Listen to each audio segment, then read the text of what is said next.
Just the help. Those 3 words burned like acid when they fell from my mother's lips at our family Thanksgiving.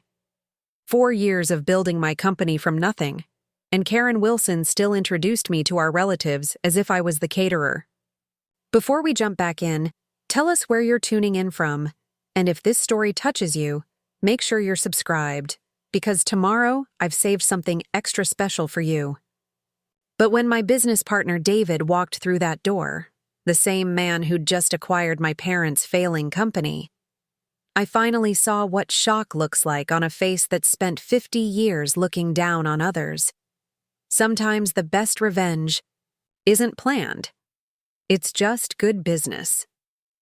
The smell of cinnamon and butter hung in the air as I carefully arranged the last of the maple-glazed carrots in my grandmother's antique serving dish. I'd spent 3 days preparing for this dinner, brining the turkey, rolling out pie crusts by hand, even making cranberry sauce from actual cranberries instead of sliding it out of a can like my mother always did. My fingertips were stained, red from the berries, and a thin burn line marked my wrist where I'd brushed against the oven rack. Battle scars of a holiday meal prepared with more hope than wisdom.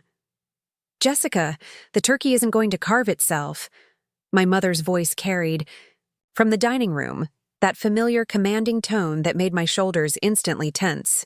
I closed my eyes, counted to 5, and reminded myself that I had chosen to be here. I had chosen to try again. A year had passed since I'd stepped foot in my parents' lakeside Tudor home. A year of building my analytics firm in Chicago, of 16-hour days and instant ramen dinners at my desk while staring at spreadsheets until my vision blurred. A year of proving everyone wrong, especially the family who believed a Wilson woman should marry success, not create it. I smoothed down the front of my charcoal pencil skirt, adjusted my cream silk blouse, and lifted my chin. 32 years old, CEO of a company that had just closed a 7-figure deal, and somehow, crossing the threshold into my mother's dining room still made me feel 14 again. "Coming, Mom," I called, my voice steadier than I felt. The dining room gleamed with pretension. Crystal glasses caught the light from the chandelier, the silver place settings arranged with military precision. My mother, Karen Wilson, stood at the head of the table like a general surveying her troops, her blonde bob not daring to move even when she turned to examine me with those frost-blue eyes. "Finally," she said, her gaze dropping to my hands. "Wash those berry stains off before everyone arrives. You look like you've been finger painting." My father Robert, never Rob, always Robert, barely glanced up from his phone where he was undoubtedly checking stock prices even on a holiday. At 63, his once dark hair had faded to steel gray, but his face remained largely unlined except for the permanent furrow between his brows, as if life had simply been one long disappointment. "Is Mark here yet?" I asked, referring to my older brother, the golden child whose success in finance was the yardstick against which my own achievements were measured and always found wanting. "He and Heather just pulled up," my mother said, moving to adjust a napkin that was already perfectly aligned. "Remember, Uncle James is bringing his new wife, and she's quite connected in Chicago. I mentioned you might be looking for a job after your project winds down." My project, my company. Horizon Analytics had grown from my apartment kitchen table to offices downtown with 20 employees in under 4 years. We specialized in predictive market analysis for retail chains, had clients across 3 countries, and had just been featured in a business magazine. But to Karen Wilson, it was a phase, something to keep me busy until I found a husband or a real career. "Horizon is doing very well, actually," I said carefully, arranging the serving spoons. "We just signed Reynolds Marketing last week." My father's head lifted slightly at that. Reynolds was a major player, a company even he would recognize. For a brief, shining moment, I saw a flicker of something like surprise in his eyes. "That's the Chicago firm that handles luxury real estate, right?" he asked. My heart did a small, pathetic little leap at his interest. "Yes, they Jessica! My mother cut me off as the front door opened. Go help your brother with their bags. Heather shouldn't be carrying anything in her condition. My sister-in-law was 4 months pregnant, an achievement my mother mentioned, at every opportunity, as if Heather had single-handedly saved the Wilson family line instead of simply having functioning reproductive organs. I swallowed the rest of my sentence and moved toward the foyer. Mark looked like our father, but with less severity around the mouth, his expensive wool coat and precisely trimmed hair screaming old money and stability. Heather stood beside him, her pregnancy barely showing beneath her designer dress, her smile genuine when she saw me. Jess! She wrapped me in a hug that smelled of Jo Malone perfume. You look amazing. Is that the new Theory blouse? I hugged her back, grateful for the warmth. It is. Sample sale. You have a good eye. She has good everything, Mark said, pressing a perfunctory kiss to my cheek before handing me a designer overnight bag. This goes in the blue room. And be careful with it. Those are Heather's prenatal vitamins in the side pocket. Just like that, I was relegated to baggage handler. I took the bag upstairs, my heels clicking against the hardwood like a countdown timer. When I returned, the doorbell was ringing again as the rest of the Wilson extended family arrived in waves, aunts, uncles, cousins, each one greeting me with variations of "still in Chicago" and "dating anyone special?" By the time we gathered around the dining table, I had fielded 16 questions about my love life, 0 about my business, and had been asked to refill water glasses 3 times before we'd even begun the meal. My mother stood at the head of the table, resplendent in her burgundy dress that probably cost more than my first month's office rent. She clinked her crystal glass with a silver spoon, commanding attention like she was born to it. In many ways, she was. The Wilson family had money, not obscene wealth, but enough old money to be comfortable and judgmental about how others earned theirs. Before we begin, I want to welcome everyone to our home for another Wilson family Thanksgiving, she began, her smile not quite reaching her eyes. We have so much to be grateful for this year. Robert's firm continues to thrive despite the economic downturn. Mark has been promoted to Senior Investment Director at Ashton Capital. And of course, Mark and Heather are blessing us with the first grandchild this spring. A chorus of congratulations rippled around the table. I took a sip of wine, not expecting to be mentioned. I never was. And Jessica is here helping today, my mother continued, gesturing vaguely in my direction. She's made all these lovely side dishes. My Uncle James, his new wife Celeste hanging on his arm, leaned forward. What is it you do in Chicago again, Jess? Something with computers? I opened my mouth to answer, but my mother jumped in. Oh, Jessica helps companies organize their information. It's like being a virtual secretary, isn't it, dear? The wine turned bitter on my tongue. Actually, she's always been so good with details, my mother continued. Remember how she used to organize your baseball cards, Mark? My brother snorted into his wine glass. Yeah, until she messed up the sorting system and I lost track of my Cal Ripken rookie card. I was 7, I said quietly. And I found it for you later behind your dresser. Speaking of finding things, my mother pivoted smoothly. Robert has been looking for a new analytics team for Wilson Development. Their last consultants were just dreadful. Wilson Development was my parents' company, a real estate development firm my father had built from the ground up 30 years ago. It had done well for decades, specializing in mid-range commercial properties across the Midwest, but had struggled in recent years as larger competitors moved into their markets. We've had 3 different consulting groups this year, my father said, slicing into his turkey with surgical precision. None of them worth what we paid. Another opening. Actually, analytics is exactly what Horizon specializes in. We could— Oh, Jessica, don't be silly, my mother laughed, that tinkling sound that always made my stomach clench. Your father needs professionals. Wilson Development is a multi-million-dollar operation. The table went awkwardly silent for a moment. Uncle James cleared his throat. So, Robert, I heard Meridian Capital made an offer on your Westlake property? My father's face darkened. Vultures. They know we're reorganizing and they're trying to pick off our prime locations. Didn't they just bring in that new CEO? The young guy who's been all over the business journals? Cousin Peter asked.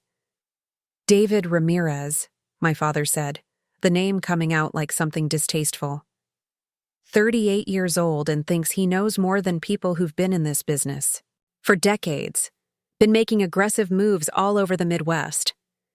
I froze, fork halfway to my mouth.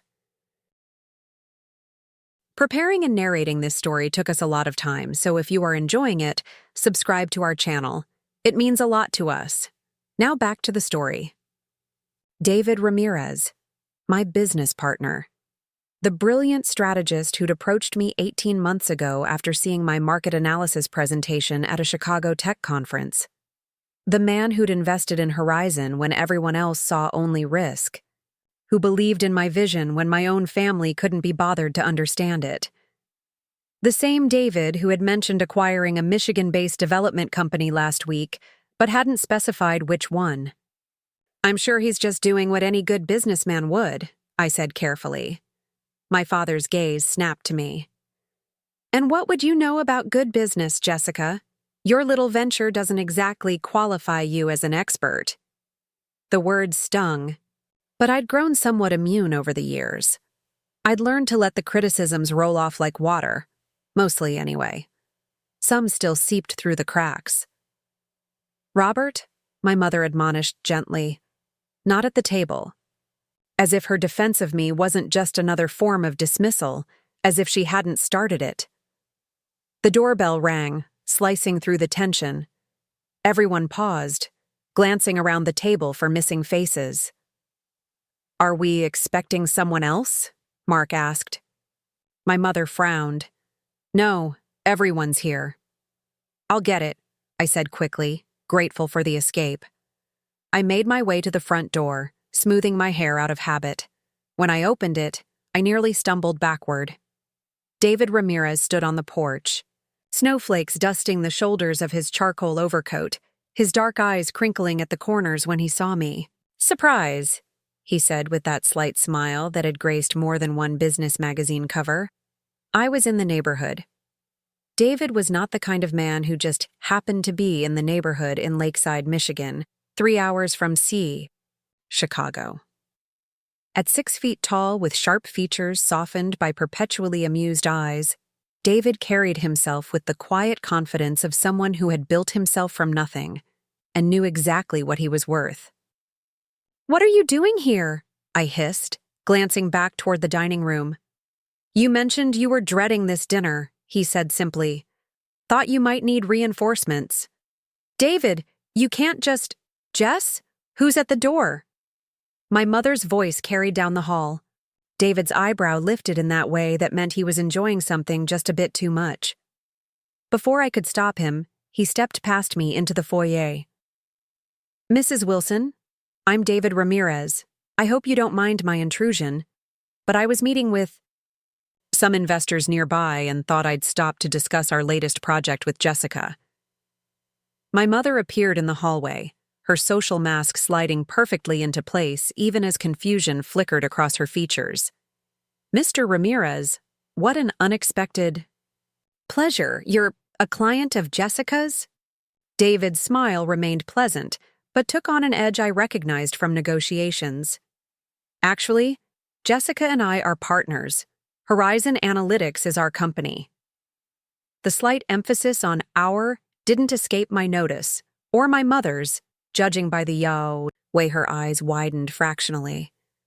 I see, she said, recovering quickly. Well, we're in the middle of a family dinner, but perhaps... He should join us, I interrupted, finding my voice.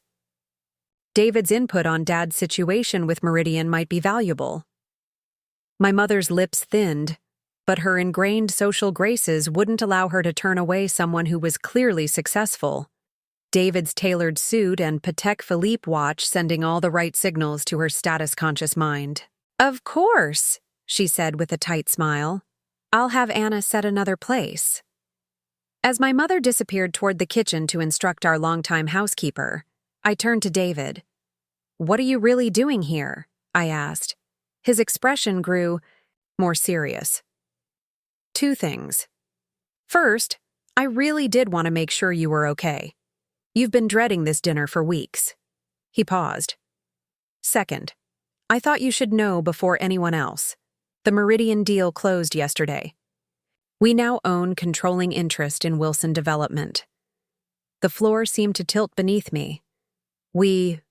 What? "It was too perfect an alignment to pass up," he explained quietly. "Their market position complements our Midwest expansion strategy. Their client list is solid. The only weak spot was their outdated analytics approach, which is, coincidentally, our specialty." "David, that's my parents' company." "I know. And now it's partly yours? Poetic, isn't it?" I stared at him, a dizzying mix of emotions swirling through me. Shock, concern, and something that felt dangerously close to satisfaction. "My father is going to explode," I whispered. David's smile returned, sharp as a blade. "Let him. Maybe it's time someone showed him exactly what his daughter is capable of." "You did this on purpose." "I did it because it was a sound business decision," he countered smoothly. "The fact that it might finally make your family see you clearly is just a bonus." Before I could respond, my mother reappeared with Anna, who quietly set another place at the table. We moved back to the dining room, where all conversation stopped as David entered. My father's eyes narrowed in immediate recognition. "Robert Wilson," my father said stiffly, rising halfway from his chair. "I wasn't aware we had a meeting scheduled, Mr. Ramirez." "We don't," David replied easily. "I'm here as Jessica's guest." My brother Mark frowned. "Jessica's guest? How do you two know each other?" The question hung in the air, heavy with implication. In my family's worldview, someone like David Ramirez, successful, powerful, connected, couldn't possibly be in my social circle. There had to be some mistake. "Jessica and I are business partners," David said, taking the seat Anna had prepared. "We co-founded Horizon Analytics." The silence that followed was so complete I could hear the antique grandfather clock ticking in the hallway. My mother recovered first. "I think there's been some confusion," she said with a strained laugh. "Jessica works for a small data company in Chicago." "No confusion, Mrs. Wilson," David replied pleasantly. "Jessica doesn't work for a data company. She built one. Horizon Analytics has grown 300% year over year under her leadership. We now have clients across North America and are expanding into European markets next quarter." All eyes turned to me. I felt a flush creeping up my neck but forced myself to sit straighter. "It's true," I said simply. "I've been trying to tell you about Horizon for years, but no one ever seemed interested." My father's expression had frozen somewhere between disbelief and suspicion. "If this company is so successful, why haven't I heard of it?" "You have, actually," David interjected smoothly. "Horizon developed the predictive model that identified the Westlake property as undervalued. The same model that helped Meridian Capital make their offer." The color drained from my father's face. "That's impossible." "Not impossible," I said quietly. "Just good analytics." Uncle James leaned forward, suddenly interested. "Wait, you're that Horizon Analytics? The one that just won the Keller Innovation Award?" David nodded. "The very same. Your niece accepted the award last month in New York. There was quite the write-up in the journal." My mother's wineglass trembled slightly as she set it down. "Jessica, why wouldn't you tell us about this?" The question struck me as so absurd I nearly laughed. "I've tried. Every holiday, every phone call. You've just never listened." "Well, I'm sure Jessica helps with the administrative side of things." my mother said, attempting to regain control of the narrative. She's always been so organized. David's eyebrow arched dangerously. Jessica doesn't help with anything, Mrs. Wilson. She's the CEO. I'm merely the investor and strategic advisor. The algorithms that drive our success, those are all Jessica's. Design. My brother Mark had been unusually quiet, but now he stared at me with newfound calculation in his eyes. Is that true, Jess? I met his gaze steadily. Yes. But you majored in English literature, my mother protested, as if my college degree from a decade ago somehow defined the boundaries of my capabilities forever. And then I got my master's in data science while working full-time, I replied. I've told you this at least 3 times, Mom. A heavy silence fell over the table. My father was the first to break it, addressing David while pointedly ignoring me. What exactly is your business with Meridian Capital, Mr. Ramirez? I'd prefer we discuss this privately, rather than at my family dinner table. David smiled, the kind of smile that never reached his eyes. I'm afraid Meridian Capital was merely the vehicle for the acquisition. The company that now holds controlling interest in Wilson Development is Horizon Partners, the investment arm of Horizon Analytics. The room went completely still. I could almost hear the gears turning in my father's head as he processed what this meant. That's not possible, he finally said, voice dangerously low. Wilson Development isn't for sale. The Class B shares were, David replied calmly. Your last round of financing left those shares vulnerable to acquisition. Your CFO should have advised you of the risk. My father's face flushed with anger. This is preposterous. I'll have my lawyers. Dad, I interrupted, my voice stronger than I expected. Everything was done legally. I made sure of it. His head snapped toward me, eyes widening as the implication of my words sank in. You knew about this? I took a deep breath. I didn't know David was planning to acquire Wilson Development specifically, but I did develop the algorithm that identified it as an undervalued asset with strong potential under new management. Under new management, my father repeated, the words coming out strangled. My company, the company I built from nothing. The company you've been running into the ground for the past 5 years, I corrected gently. Your market share has dropped 40% since 2018. You've lost 6 major clients to competitors. Your technological infrastructure is a decade behind industry standards. Mark whistled low under his breath. Heather suddenly became very interested in her cranberry sauce. The extended family shifted uncomfortably in their seats, witnessing a train wreck in slow motion. My mother set down her fork with a sharp clink. Jessica, that's quite enough. I don't know what kind of game you and Mr. Ramirez think you're playing, but this is hardly appropriate conversation for Thanksgiving. Dinner. You're right, I agreed, surprising her. It's not. Neither was introducing me to our family as just the help when I cooked half this meal and built a multi-million-dollar company while you were busy pretending I was still a college intern. I never said, Jessica is here helping today. I quoted back to her. She's made all these lovely side dishes, as if that's all I am, as if that's all I'll ever be to you. My mother's mouth opened and closed, fish-like, no sound emerging. David cleared his throat softly. For what it's worth, Mrs. Wilson, your daughter is one of the most brilliant business minds I've encountered in 20 years of venture capital. The algorithms she's developed have revolutionized market prediction in 3 industries. Forbes has her shortlisted for their 40 Under 40 issue next month. The information landed like stones dropping into still water, sending ripples of surprise across the table. My cousin Peter looked at me with new eyes. Aunt Judith whispered something to Uncle James. Even Mark seemed genuinely impressed. Why didn't you tell us? My father finally asked, his voice uncharacteristically uncertain. The question caught me off guard. After the anger and the denial, I hadn't expected confusion. I hadn't expected him to sound almost hurt. I tried, I said simply. For 4 years I've tried.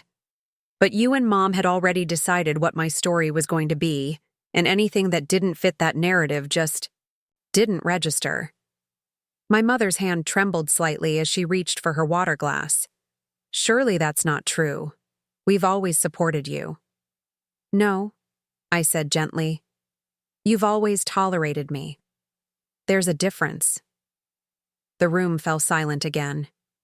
David's presence beside me felt like a shield and a sword all at once. Protection from the full brunt of my family's reaction, but also the blade that had finally cut through years of carefully maintained illusions. My father turned to David, his business mask slipping back into place. What are your intentions with Wilson Development? Modernization, David replied promptly. Updated systems, expanded client base, integration with our existing platforms. We don't plan to dissolve the company or cut staff, if that's your concern. And my position? Here it was, the question that would determine whether this Thanksgiving would end in complete familial implosion. David glanced at me, his expression making it clear this was my call. I took a deep breath.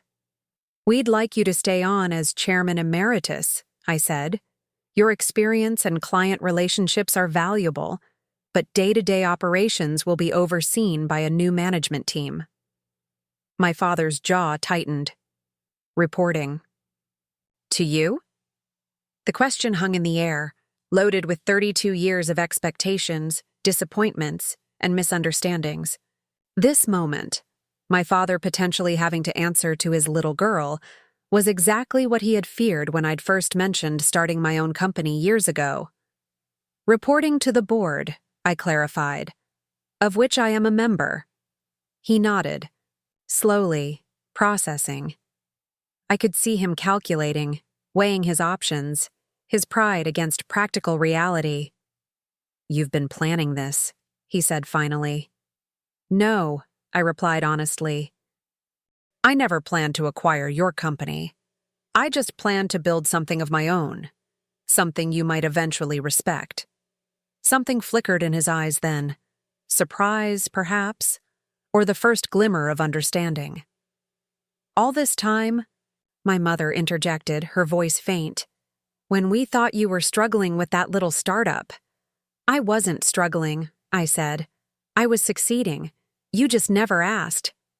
Heather, who had been watching this exchange with wide eyes, suddenly laughed, a bright, unexpected sound that cut through the tension. Oh my God, Jess, this is like a movie. You've been a secret boss lady this whole time. Her genuine delight broke something in the room. Mark snorted, then chuckled, then began actually laughing. Holy shit, little sister. You pulled a fast one on all of us. Uncle James raised his wine glass. To Jessica, apparently the smartest Wilson in the room.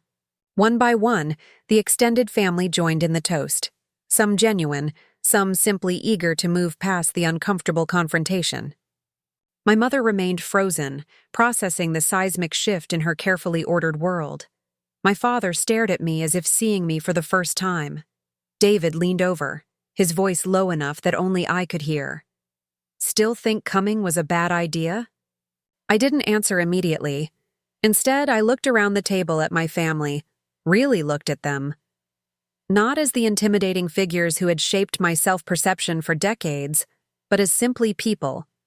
Flawed, complex people who had created a narrative about me that fit their worldview, and who were now confronting the collapse of that comfortable fiction. Ask me tomorrow, I murmured back to David. Right now, I'm just trying to get through dessert. He smiled, that genuine smile few people ever saw behind his business persona. For what it's worth, you handled this beautifully, like you handle everything. As the conversation around the table gradually shifted to other topics, I felt something loosen in my chest, a knot of tension I'd carried for so long I'd stopped noticing its weight. My mother, still processing, mechanically began clearing plates for dessert. I stood to help her, following her into the kitchen where she began silently transferring pie slices to dessert plates. "Mom," I said softly. She paused, not looking at me.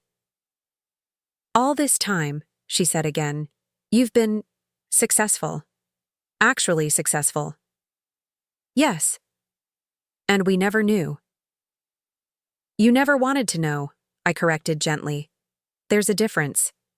She turned then, her perfectly composed face showing rare vulnerability. "Was I really so terrible that you couldn't tell me?" The question caught me off guard with its unexpected self-awareness. I considered how to answer. "You weren't terrible," I said carefully. "You were just certain. Certain about who I was, what I could be. And that certainty didn't leave room for who I actually am." She looked down at the dessert plates, straightening a fork that was already perfectly aligned. "I always thought I was protecting you." "From what?" "Disappointment. Failure."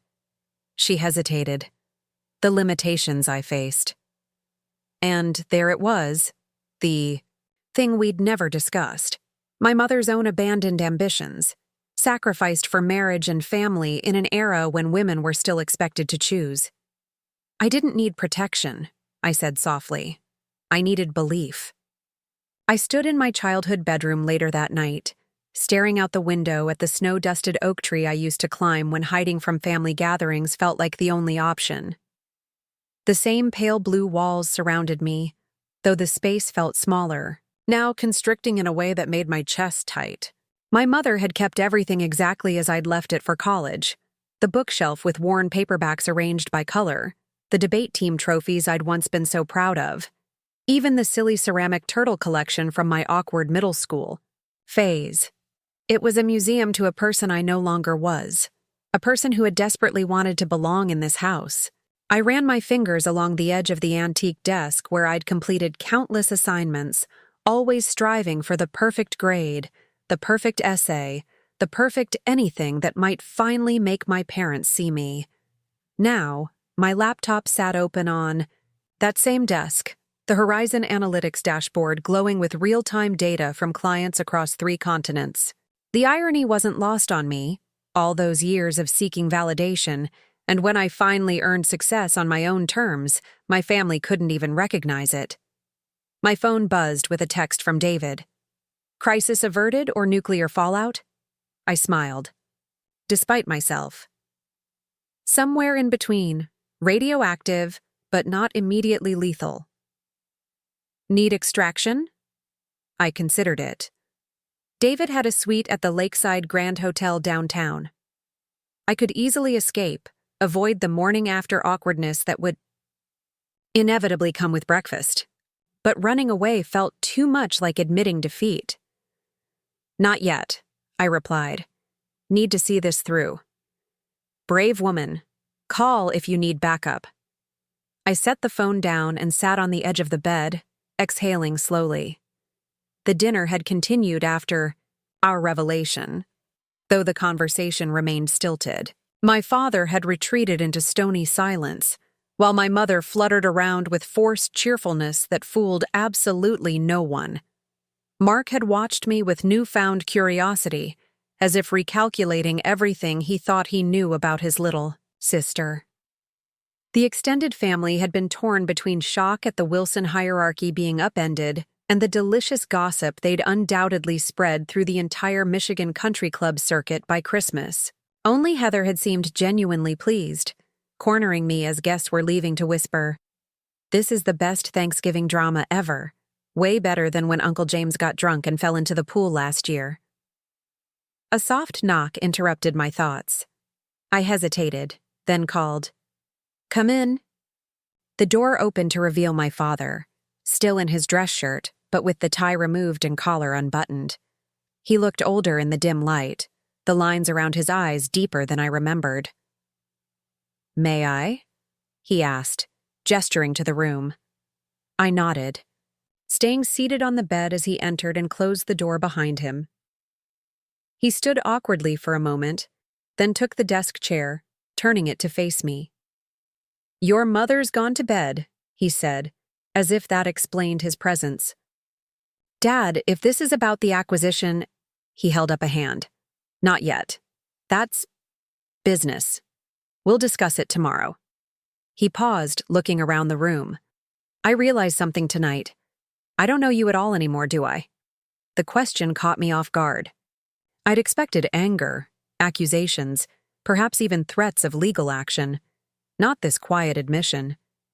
I don't think you ever did, I said softly. He winced slightly but didn't argue. Tell me about your company. The real version, not what Ramirez said for show. I studied him, searching for the angle, the trap. Finding none, I began to speak. About the idea that had come to me during a particularly soul-crushing stint at a marketing firm where my insights were ignored because I was just an assistant. About the nights and weekends spent building my first algorithm. About the small business owner who became my first client, taking a chance on me when I had nothing but a prototype and determination. My father listened silently, his face unreadable. I told him about meeting David at the conference, about his investment that allowed me to hire my first employees, about the setbacks and breakthroughs. Words flowed more easily than I expected, probably because I'd never been allowed to share them here before. We have 26 employees now, I concluded. We're opening a London office next quarter. My father nodded slowly. And your personal stake? Always the businessman. 60%. David holds 30, with 10 reserved for key employees. He let out a low whistle. You negotiated well. I learned from watching you, I admitted. All those dinners where you talked business over dessert. I was listening, even if you didn't realize it. Something passed across his face. Surprise. Perhaps, or regret. He cleared his throat. The Wilson Development acquisition. Was that revenge? I considered my answer carefully. No, it was business. The company fit our expansion strategy perfectly. I paused. I won't pretend there wasn't a certain satisfaction when I realized what David had done. But I didn't orchestrate it to hurt you. But you didn't stop it either. No, I didn't. We sat in silence for a moment, the weight of unspoken words hanging between us. Do you hate us that much?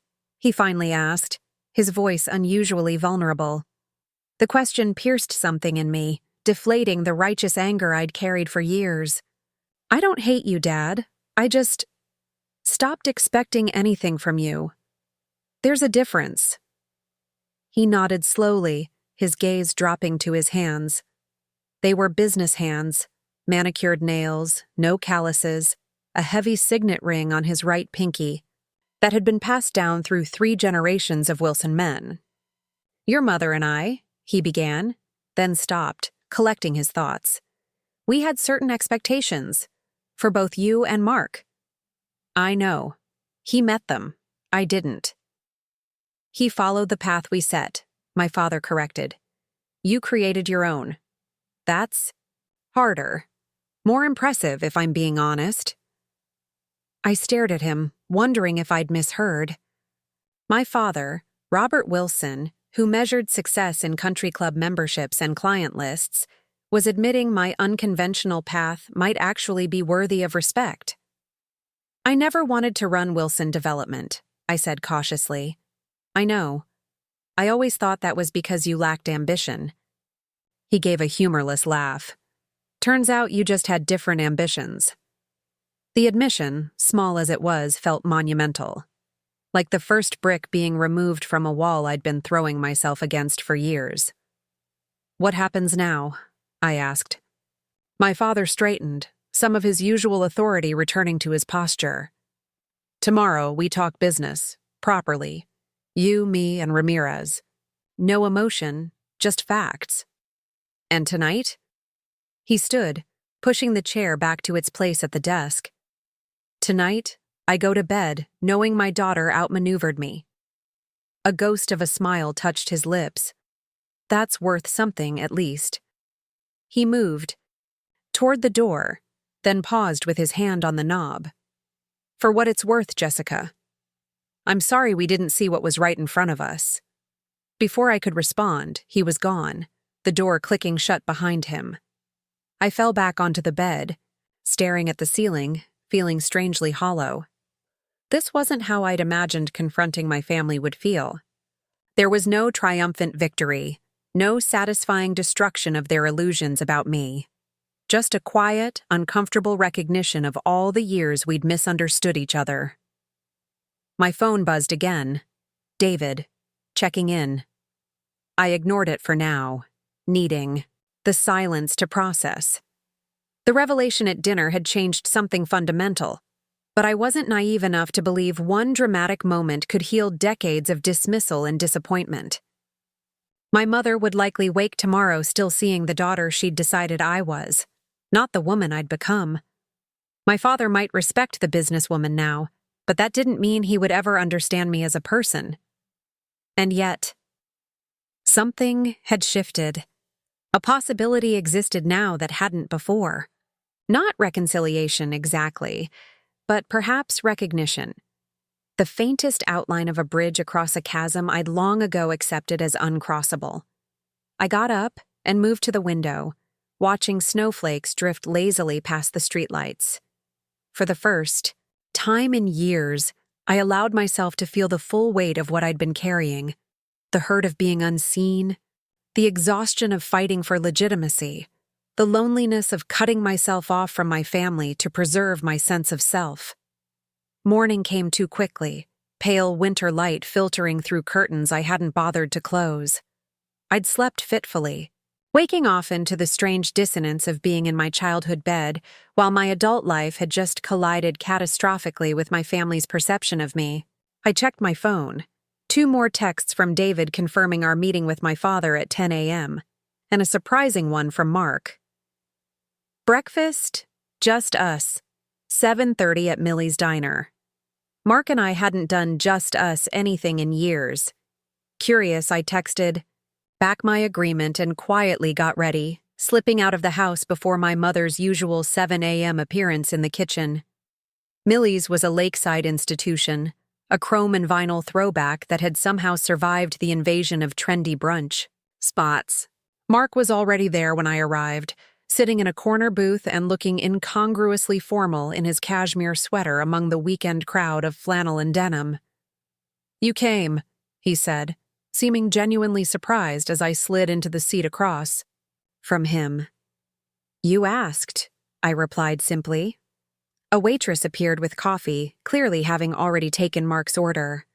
I requested the same, black, no sugar, and we sat in awkward silence until she retreated.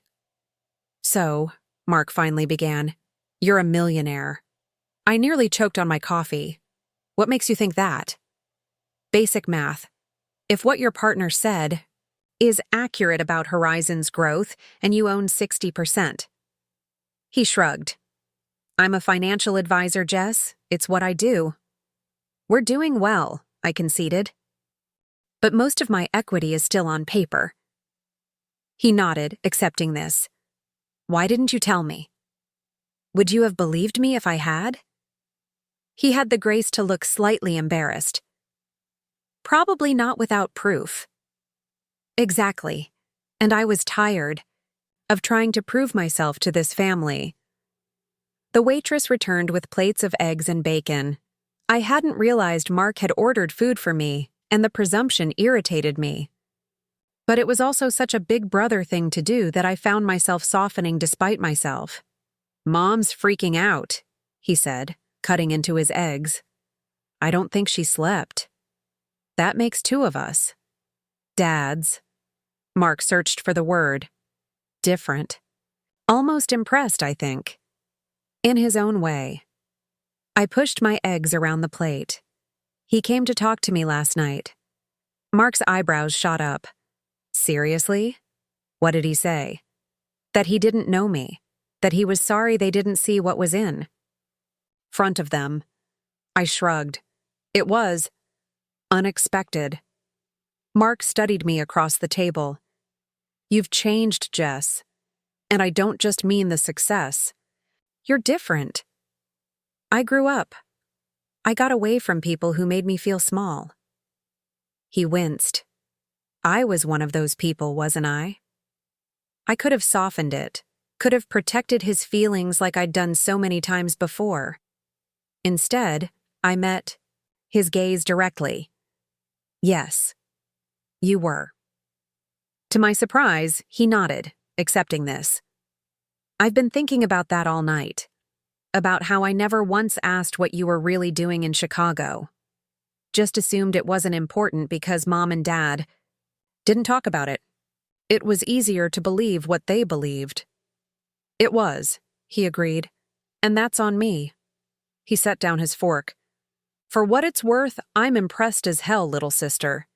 Building something like that from scratch, that takes guts. Coming from Mark, who had always followed the prescribed Wilson path of Ivy League education, followed by a respectable career in finance, this felt significant.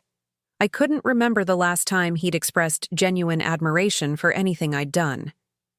Thanks, I said, meaning it. So what happens with Dad's company now?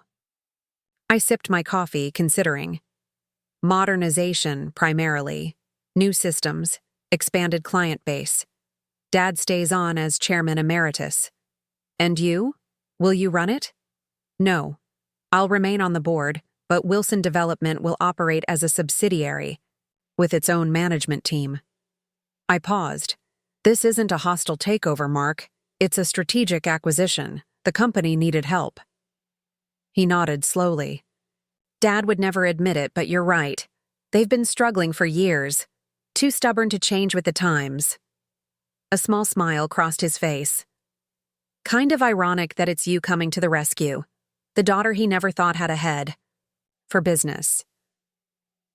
Life has a sense of humor, I agreed. Mark hesitated, then said, Heather likes you, you know. Always has. She's been bugging me for years to visit you in Chicago. See what you're up to. I was the one who always said we were too busy. Why? He looked uncomfortable. Honestly. I think part of me was afraid you might be doing well. That maybe you had figured something out that I hadn't. He gave a self-deprecating smile. Turns out I was right. I'm not doing better than you, Mark. I'm just doing different. Maybe. He wasn't convinced. But you built something. I just climbed the ladder someone else built. He shook his head. Anyway, Heather wants you to be involved with the baby. To be a real aunt, not just a Christmas and Thanksgiving relative. The offer caught me off guard. Family had become such a loaded concept that I hadn't allowed myself to think about what being an aunt might mean. The possibility of a relationship not burdened by decades of disappointment and misunderstanding. I'd like that, I said softly. Mark smiled, a genuine smile without the usual Wilson reserve. Good, because she's already planning to pick your brain about tech stocks for the kids' college fund. We both laughed, and for a moment it felt almost normal. Like we might actually have a chance at being siblings instead of competitors in our parents' invisible ranking system. As we finished breakfast, Mark hesitated, then asked, This Ramirez guy, are you two business partners? I said, firmly. Nothing more. Mark looked skeptical but didn't press. As we paid and prepared to leave, he said, You know, Mom's going to need time. This is a lot for her to process. I know. She's not as flexible as she pretends to be.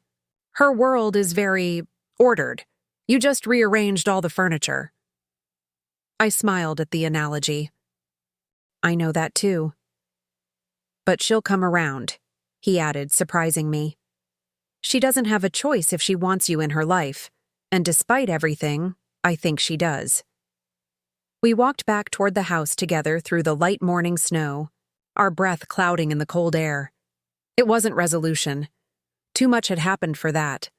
But it was something. A beginning, perhaps. By the time we reached the house, my father's car was gone, already at the office for the meeting, no doubt. My mother's voice drifted from the kitchen, the familiar sound of her directing Anna about weekend cleaning. Mark squeezed my shoulder once, then headed upstairs to check on Heather. I stood in the foyer for a moment, taking in the familiar scent of lemon polish and the fresh flowers my mother always insisted upon. The house felt different now that its power to intimidate me had diminished. It was just a house, filled with people who were just people, flawed, complicated, and perhaps not entirely who I'd built them up to be in my mind. My phone buzzed. David, reminding me of our meeting. I texted back that I was on my way, then hesitated in the doorway of the kitchen. My mother stood at the island arranging pastries on a serving plate, her movements precise and controlled as always. She looked up when she sensed me watching, her expression guarded. "You're going to meet your father?" she asked, her voice carefully neutral. "Yes. David and I have a 10 a.m. appointment at his office." She nodded, turning her attention back to the pastries. "Will you be staying another night?" The question carried more weight than its simple words. It was really asking if I was still part of this family, still willing to occupy space in this home after everything that had happened. "I have meetings in Chicago tomorrow," I said, "but I could come back. Maybe for dinner next weekend?" She looked up, surprise briefly crossing her features before she composed herself. "That would be, nice." It wasn't effusive. It wasn't a dramatic reconciliation. But from Karen Wilson, that slight softening was significant. "Mom," I said carefully, "I never wanted to hurt you or Dad. I just needed to be seen for who I actually am." Her hands stilled on the pastries. "And who is that exactly?" "Someone who took a different path but still carries the same values you taught me. Work ethic, integrity, excellence." I paused. "I built Horizon using everything I learned from watching you and Dad, even if I applied those lessons differently." She was silent for a long moment, her gaze fixed on the counter. "When you were little," she finally said, "you used to follow your father around his office, carrying a little notepad. You'd pretend to take important notes on whatever he was doing." A small smile touched her lips. "He used to say you'd run Wilson Development someday. Not Mark, you." This was news to me. "What changed?" "You did. You started asking questions he couldn't answer, challenging his decisions. By high school, you two couldn't be in the same room without arguing." She straightened a pastry unnecessarily. "It was easier to encourage your other interests, literature, art, things that wouldn't put you in direct competition with him." "So you steered me away from business." "I thought I was keeping the peace." She looked up finally. "I never imagined you would build something of your own. Something so significant." The admission hung between us, not quite an apology, but perhaps an explanation. My mother had never been good at saying she was wrong directly. This was as close as she was likely to come. "I should go," I said. "Dad's waiting." She nodded, hesitating before adding, "Jessica, when you come for dinner next weekend, bring your partner, Mr. Ramirez. I'd like to know him better." It was an olive branch, awkwardly extended but genuine. I accepted it with a nod, not trusting myself to speak past the unexpected lump in my throat. The drive to my father's office was familiar even after years away. The turn past the lake, the row of historic buildings housing law firms and financial advisors, and finally, Wilson Development's modest headquarters in a converted Victorian at the edge of downtown. The building looked smaller than I remembered, its navy blue paint faded around the edges, the company logo in need of updating. David's sleek BMW was already parked out front. I pulled in beside it, taking a moment to compose myself before heading inside. This morning's meetings with Mark and my mother had left me emotionally drained, and I still had to face my father in a professional capacity. For the first time, I would be sitting across from him not as his daughter, but as a business equal, or technically his new boss. The thought was simultaneously terrifying and exhilarating. The receptionist looked up as I entered, her eyes widening in recognition. "Miss Wilson, we didn't expect, your father didn't mention—" "I'm here for the 10 a.m. meeting," I said calmly. "I believe Mr. Ramirez has already arrived." "Yes, he's in the conference room with your father. Should I—" "No need to announce me. Thank you." I walked through the familiar hallways, noting how little had changed in the years since I'd last visited. The same beige carpet, the same framed photos of development projects, the same dated furniture. Wilson Development had been frozen in time, resistant to change even as the market evolved around it. No wonder they'd been struggling.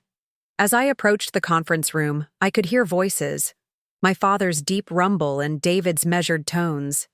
I paused, took a deep breath, and opened the door. Both men looked up.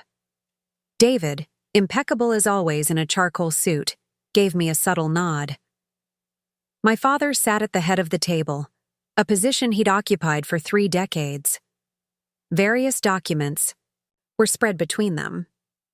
"Jessica," my father said, standing, "we were just reviewing the acquisition terms." "And?" I asked, taking the seat beside David. "They're fair," my father admitted grudgingly. "More than fair, actually." David shrugged. "We value the company's potential, not just its current state." My father's gaze shifted between us. "You two are a formidable team." "We complement each other's strengths," I said. "That's the foundation of Horizon's success." My father nodded slowly. "I've been looking at your company profile, impressive growth trajectory, sound fundamentals." He tapped a folder in front of him. "You've built something substantial." Coming from Robert Wilson, this was high praise. Indeed. I felt a strange sense of validation I'd long since stopped hoping for. "Thank you." "I've signed the final documents," he continued, pushing a stack of papers toward David. "Wilson Development is officially part of Horizon Partners." David collected the papers, checking each signature with practiced efficiency. "Excellent. We can begin the integration process immediately." My father cleared his throat. "There is one matter we haven't discussed. The company name." I exchanged a glance with David. We hadn't planned to change it, but if my father was concerned about his legacy. "We intend to maintain the Wilson brand," David assured him. "It has strong regional recognition." "Actually," my father said, surprising me, "I was thinking it might be time for an update. Something that reflects the new direction." He looked directly at me. "Perhaps Wilson Horizon Development." The suggestion caught me completely off guard. It wasn't just accepting the acquisition. It was embracing it, acknowledging that something new and better might emerge from the combination of old and new. "We can certainly consider it," I said carefully. My father nodded, seemingly satisfied. As David excused himself to make a phone call, leaving us momentarily alone, an awkward silence fell between us. "This isn't how I imagined passing the company to the next generation," my father finally said. "It's not how I imagined coming into it either. But here we are." He studied me, his expression softening slightly. "You know, watching you walk in here today, you reminded me of myself 30 years ago. Same determination." It was perhaps the most genuine compliment he'd ever paid me. Not comparing me to some ideal of what a daughter should be, but recognizing something of himself in me. "I learned from watching you," I said again, echoing my words from the night before. "Even when you didn't realize I was paying attention." He nodded slowly. "I'm beginning to understand that." He straightened in his chair, a familiar sign he was shifting back to business mode. "Now, tell me about these new systems Ramirez mentioned. How quickly can they be implemented?" And just like that, we were discussing strategy and timelines, ROI projections, and market expansion. For the first time, my father was actually listening to my ideas, engaging with my expertise, treating me as a professional equal. It felt strange and wonderful and long overdue. By the time David returned, my father and I had mapped out a preliminary integration plan that would modernize the company's operations while preserving its core client relationships. David raised an eyebrow at the sight of us huddled over spreadsheets. My father actually nodding as I explained a predictive algorithm that could identify potential property acquisitions. "I see you two have been productive," he commented. "My daughter has some interesting ideas," my father replied, the words coming more easily than I would have expected. "She clearly understands this business better than I realized." David's eyes met mine, and I could read the satisfaction there. This was what he had hoped for when he'd orchestrated his surprise appearance at Thanksgiving. Not just a dramatic reveal, but a chance for my family to finally see me clearly. As we wrapped up the meeting, my father hesitated, then said, "Your mother mentioned you might come for dinner next weekend." "If the invitation still stands?" "It does." He cleared his throat. "Perhaps we could review the implementation schedule then, informally."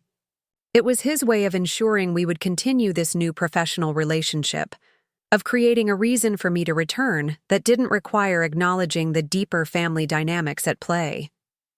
"I'd like that," I said simply. As David and I walked out to our cars, the winter sun had broken through the clouds, glinting off the fresh snow. He leaned against his BMW, studying me with that perceptive gaze that had seen my potential long before my own family had. "So," he said, "nuclear fallout? Or new beginning?" I looked back at the Wilson Development Building, thinking of the conversations with my father, with Mark, with my mother. The wounds hadn't healed overnight.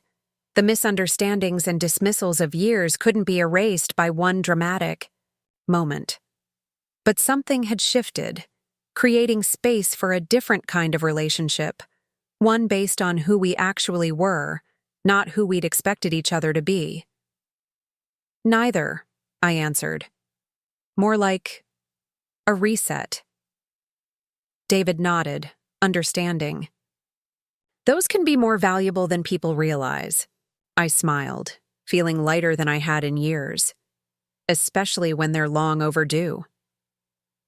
The Chicago skyline glittered against the night sky as I gazed out from my corner office on the 32nd floor. 3 weeks had passed since the Thanksgiving. Revelation, and the city felt like a sanctuary after the emotional tumult of Lakeside.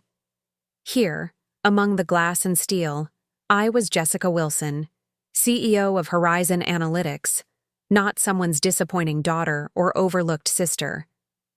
The winter wind whistled against the windows, but inside, the office hummed with the quiet energy of people who believed in what they were building.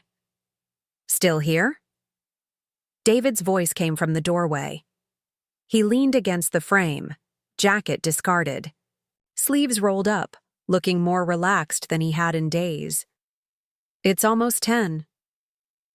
Just finishing the presentation for tomorrow's Wilson Development Integration meeting," I said, turning away from the view.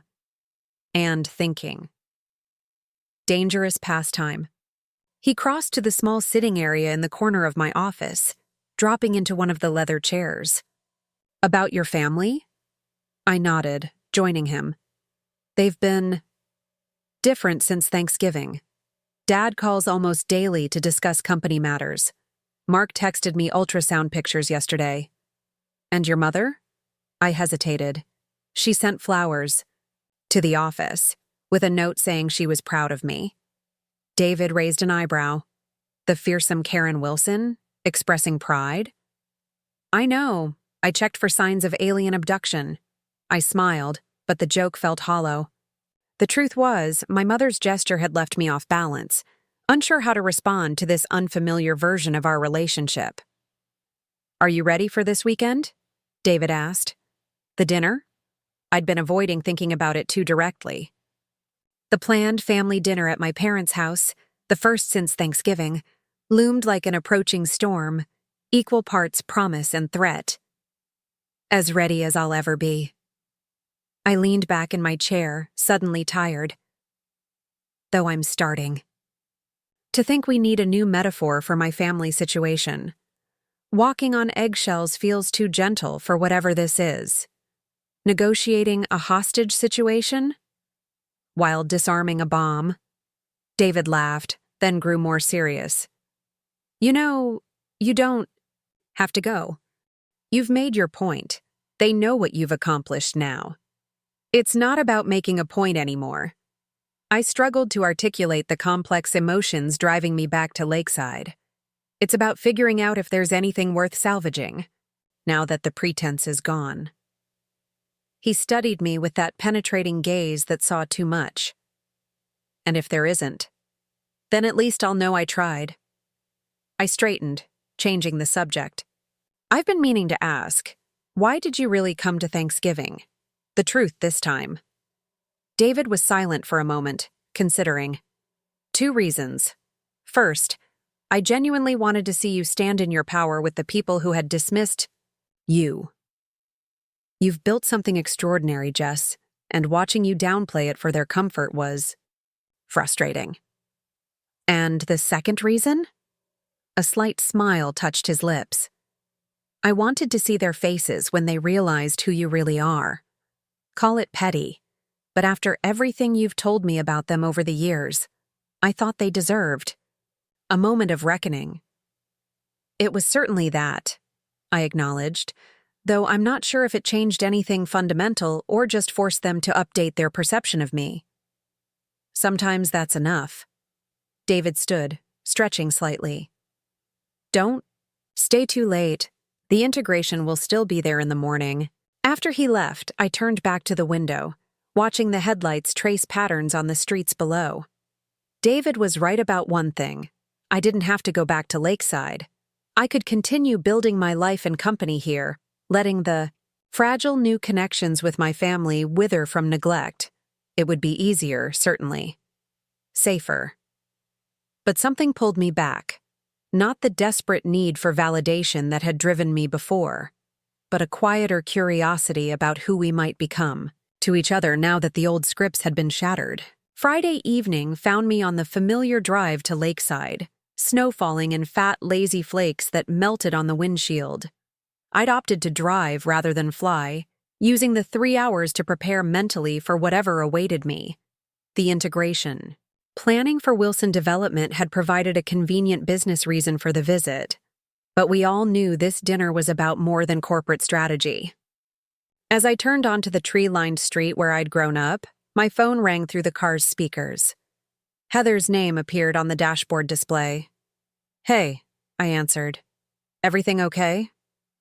Just checking if you're still coming, she said, her voice pitched low as if she didn't want to be overheard. Your mom's been cleaning all day. I think she's reorganized the pantry 3 times. The image of my perpetually composed mother anxiously rearranging canned goods made me smile despite my nerves. I'm about 10 minutes out. Why are you whispering? I'm hiding in the guest bathroom.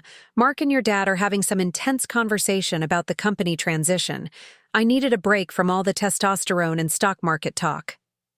I laughed. And here I thought the baby would be your excuse to escape uncomfortable family moments. Oh, I've already played that card twice today. Morning sickness is the gift that keeps on giving. She paused. Seriously though, Jess. They're trying. All of them. It's kind of weird to watch, actually. Something in her tone made me ask, but they're still themselves. Your mom asked me this morning if I thought you were still upset about Thanksgiving, like it was some minor misunderstanding and not a complete paradigm shift in how they see you. I sighed, slowing for a red light. I'm not expecting miracles. Good. Heather hesitated. Just be prepared for them to try to fit this new version of you into their old framework. It's like they accept you're successful, but they still want to control the narrative somehow. The light turned green, and I accelerated through the intersection. Thanks for the heads up. And for being my inside source. Anytime. Someone in this family needs to actually communicate directly. She laughed softly. See you soon. As the call ended, I found myself grateful for Heather in a way I hadn't expected. She had always been friendly, but now she seemed to be actively choosing to be an ally. It was a welcome change to have someone in the Wilson orbit who saw the dynamics clearly. My parents' house came into view, windows glowing warmly against the darkening evening. I parked in the driveway, sitting for a moment to collect myself before grabbing my overnight bag and the bottle of wine I'd brought. A small craft winery that had been one of Horizon's first clients, now nationally acclaimed. A small statement, but one I hoped might land. The door opened before I could knock, revealing my mother in a cashmere sweater and pearls, looking as perfectly assembled as always. Jessica, she said, her smile tight but seemingly genuine. You made good time. Light traffic. I stepped inside, the familiar scent of lemon polish and my mother's Chanel perfume washing over me. For you, I added, offering the wine. She examined the label with interest. Whitecliff Vineyards? I don't think I've heard of them. They were one of my first clients. The owner used our analytics to optimize their growing and production methods. They've won regional awards 3 years running now. My mother's eyes widened slightly at this information, as if still adjusting to the reality of my professional connections. How innovative. We'll open it with dinner.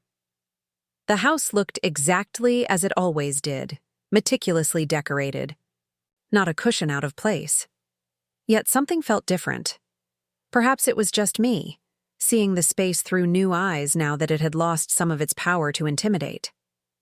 My father emerged from his study, greeting me with an awkward half-hug that was more physical contact than we'd had in years.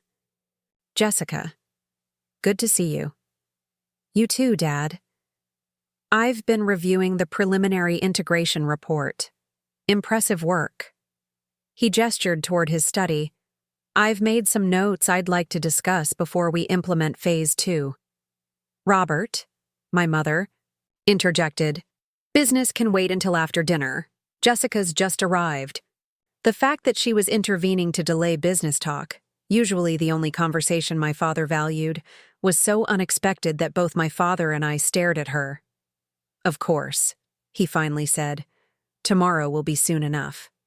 Mark and Heather appeared from the living room, completing our small circle. Mark gave me a brief, one-armed hug while Heather embraced me properly, whispering, "Brace yourself," before pulling back with a bright smile. Dinner was a strange affair. The food was excellent as always. My mother's culinary skills were one area where she never settled for mediocrity. The conversation, however, moved in fits and starts, everyone navigating unfamiliar territory. So, my mother said as she served the main course, tell us more about this company of yours, Jessica. How many people did you say work for you? 26, I replied. We're hiring 3 more analysts next month. And they're all computer people? She seemed to be genuinely trying to understand, though her frame of reference was clearly limited. Some are data scientists. Others specialize in market analysis or client relations. I took a sip of water. We hired a chief financial officer last quarter, Diana Chen. She came from Goldman Sachs. My father looked up at this, impressed despite himself. Prestigious firms were currency he understood. How did you learn all this? Mark asked suddenly. The business side, I mean. You majored in English literature. I taught myself, read everything I could find, took night classes in statistics and data modeling while working full-time. I shrugged. When you don't have connections or family backing, you get creative. The slight edge in my voice made my mother flinch, but she recovered quickly. Well, you always were a determined child. Remember when you decided to learn French one summer? Spent hours with those language tapes. It was a surprisingly specific memory for her to recall, one I'd forgotten myself. I was 12, I said, softening slightly. I wanted to read Lai, Petit Prince in the original. You carried that book everywhere, my mother continued, an unfamiliar warmth in her tone. Your father used to say you'd be a professor someday. I think Jessica's current position is considerably more lucrative than academia, my father commented dryly. An uncomfortable silence fell as we all recognized the subtext. That financial success was the metric that had finally made my achievements real to him. Before I could respond, Heather jumped in. Jess, you have to tell them about the London office. It sounds amazing. Grateful for the redirect, I described our expansion plans, the international clients we were pursuing, the challenges of adapting our models for European markets. To my surprise, my parents listened attentively, asking questions that suggested genuine interest rather than polite obligation. You'll need local legal counsel, my father noted. International contracts can be treacherous. We've already engaged a firm, I said. But if you have recommendations, I'd welcome them. He nodded, pleased to be consulted. I'll send you my contacts. The conversation flowed more easily after that, sticking to the neutral territory of business rather than wading into the deeper emotional waters we were all deliberately avoiding. By the time my mother served dessert, a pear tart that had always been my favorite, a tentative peace had settled over the table. This was nice, my mother said as we finished, having everyone together without drama. Mark snorted softly, earning an elbow from Heather. I managed a smile, acknowledging the unintentional humor in her phrasing. Thanksgiving had been many things, but without drama certainly wasn't one of them. Yes, I agreed simply. It was. Later, as I helped clear the dishes despite my mother's protests, she lingered in the kitchen after sending Mark and Heather to the living room. Jessica, she began, arranging dessert plates with unnecessary precision. I've been thinking about what you said, about us not seeing you. I stilled, hands submerged in soapy water. Yes? I want you to know that I've always been proud of you. She kept her eyes on the plates, not looking at me. Perhaps I didn't express it in ways you needed, but it's true. The words would have meant everything to me once. Now they landed like puzzle pieces that no longer quite fit into the picture I'd rebuilt of myself. Thank you, I said simply, because there was no point in arguing with her revised version of our history. Whether she actually believed it or had constructed it to ease her conscience, I couldn't tell. Your father and I, she continued, lowering her voice, we come from a different time, different expectations. I know that, Mom. But we're trying to understand this new world you've built for yourself. She finally looked up, something almost pleading in her expression. Will you give us that chance? The question hit, harder than I expected. All those years of seeking their approval, and now they were asking for mine. The reversal was dizzying. I'm here, aren't I? I said finally. She nodded, accepting this partial answer. Yes, you are. Morning brought a dusting of fresh snow and the promised business meeting with my father. I found him in his study, papers spread across his desk, reading glasses perched on the end of his nose. He looked up as I entered, gesturing to the chair across from him. I've been reviewing the timeline for the systems integration, he said without preamble. The projection for Q1 seems optimistic. It's aggressive, I acknowledged, but achievable. Our tech team has done similar migrations for larger companies. He nodded, making a note. And the staffing adjustments? No layoffs, I assured. Him knowing this was a concern. Many of Wilson Development's employees had been with the company for decades. Some retraining, yes, but we're maintaining the core team. Relief flickered across his features. Good. That matters to me.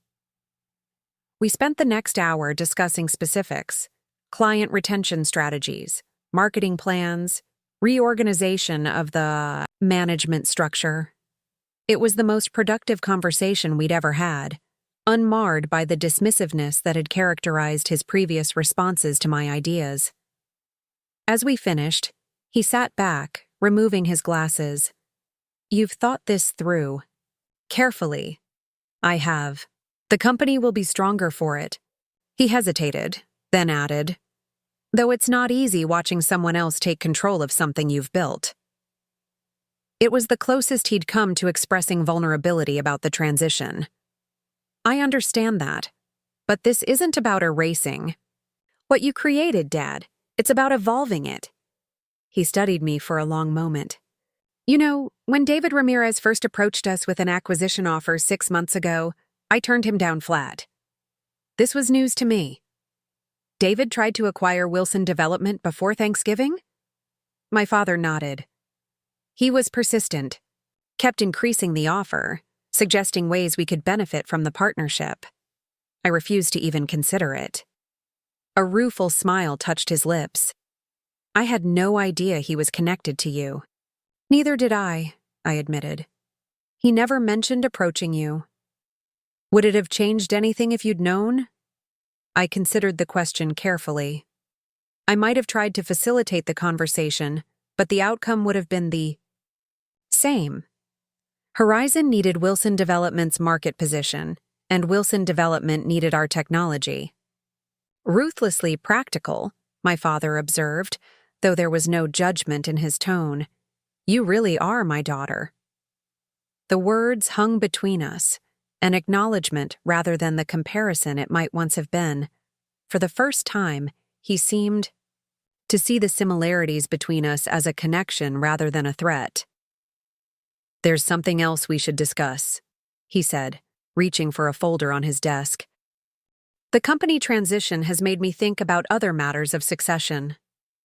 He handed me the folder. Inside were legal documents, my father's will and trust, recently updated. I scanned the contents, then looked up sharply. "You've made Mark and me equal beneficiaries." My father nodded. It seemed appropriate, given recent developments. What he wasn't saying directly was that previously, Mark had been the primary heir to the Wilson fortune, the son who would carry on the family legacy while I received a much smaller portion. This change represented a fundamental shift in how he valued my place in the family. "Thank you," I said, uncertain how else to respond. "It's not a gift, Jessica. You've earned it." He took the folder back, returning it to his desk. "Besides, you're likely to grow your inheritance more effectively than your brother. Don't tell him I said that." The small conspiracy between us, the acknowledgement that in some ways I was more like my father than Mark had ever been, felt like an unexpected bridge across decades of misunderstanding. As we wrapped up our meeting, my mother appeared. In the doorway. "If you two are finished with business, I thought we might all have lunch at the club. The Hendersons have been asking about you, Jessica." The Hendersons, prominent members of my parents' social circle who had known me since childhood. The invitation was transparent. My mother wanted to show me off, to reintroduce me as the successful CEO rather than the disappointing daughter, who had fled to Chicago. "Actually," I said, surprising myself, "I thought I might visit the old bookstore downtown, for nostalgia's sake." My mother's face fell slightly. "Oh, well, perhaps another time. But dinner tonight would be lovely," I added, offering a compromise. "Just the family." She brightened, nodding. "I'll make your favorite, chicken piccata." After she left, my father gave me a knowing look. "Not ready to be paraded at the club?" "Not particularly." "Can't say I blame you." He stood, signaling the end of our meeting. "For what it's worth, your mother means well. In her mind, having the Hendersons see you as successful is a way of protecting you." "From what?" "Their pity, their judgment." He shrugged. "The things she fears most herself." The insight into my mother's motivation was unexpected. The idea that her controlling behavior might stem from her own insecurities rather than simple disapproval. It didn't excuse decades of criticism, but it offered a new lens through which to understand her. The old bookstore hadn't changed in the years since I'd last visited. Still cramped, dusty, and gloriously overstuffed with volumes organized. According to some mysterious system only the elderly owner fully comprehended. The bell over the door jingled as I entered, bringing Mr. Finch shuffling from between the stacks. "Jessica Wilson," he said, recognition lighting his face. "Been a while." "Too long," I agreed, breathing in the comforting smell of paper and binding glue. "Still like those French novels?" he asked, memory sharp despite his advancing years. "Still trying to improve my vocabulary," I admitted. "Any recommendations?" He guided me to a section near the back, pulling out a slim volume. "Came in last month. First edition Camus. Thought of you when I saw it." The gesture touched me. That this man who had watched me grow up among his shelves still remembered my literary preferences when my own family had barely registered them. "Thank you," I said, taking the book reverently. "I'd love to have it." As Mr. Finch wrapped my purchase, he studied me over his wire-rimmed glasses. "Heard you're doing well for yourself in Chicago. Some kind of computer business?" "News traveled. Fast in small towns." "Something like that." He nodded approvingly. "Always knew you'd make something of yourself. Had that look about you. Too curious for this town." "Is that a compliment or a criticism?" I asked, smiling.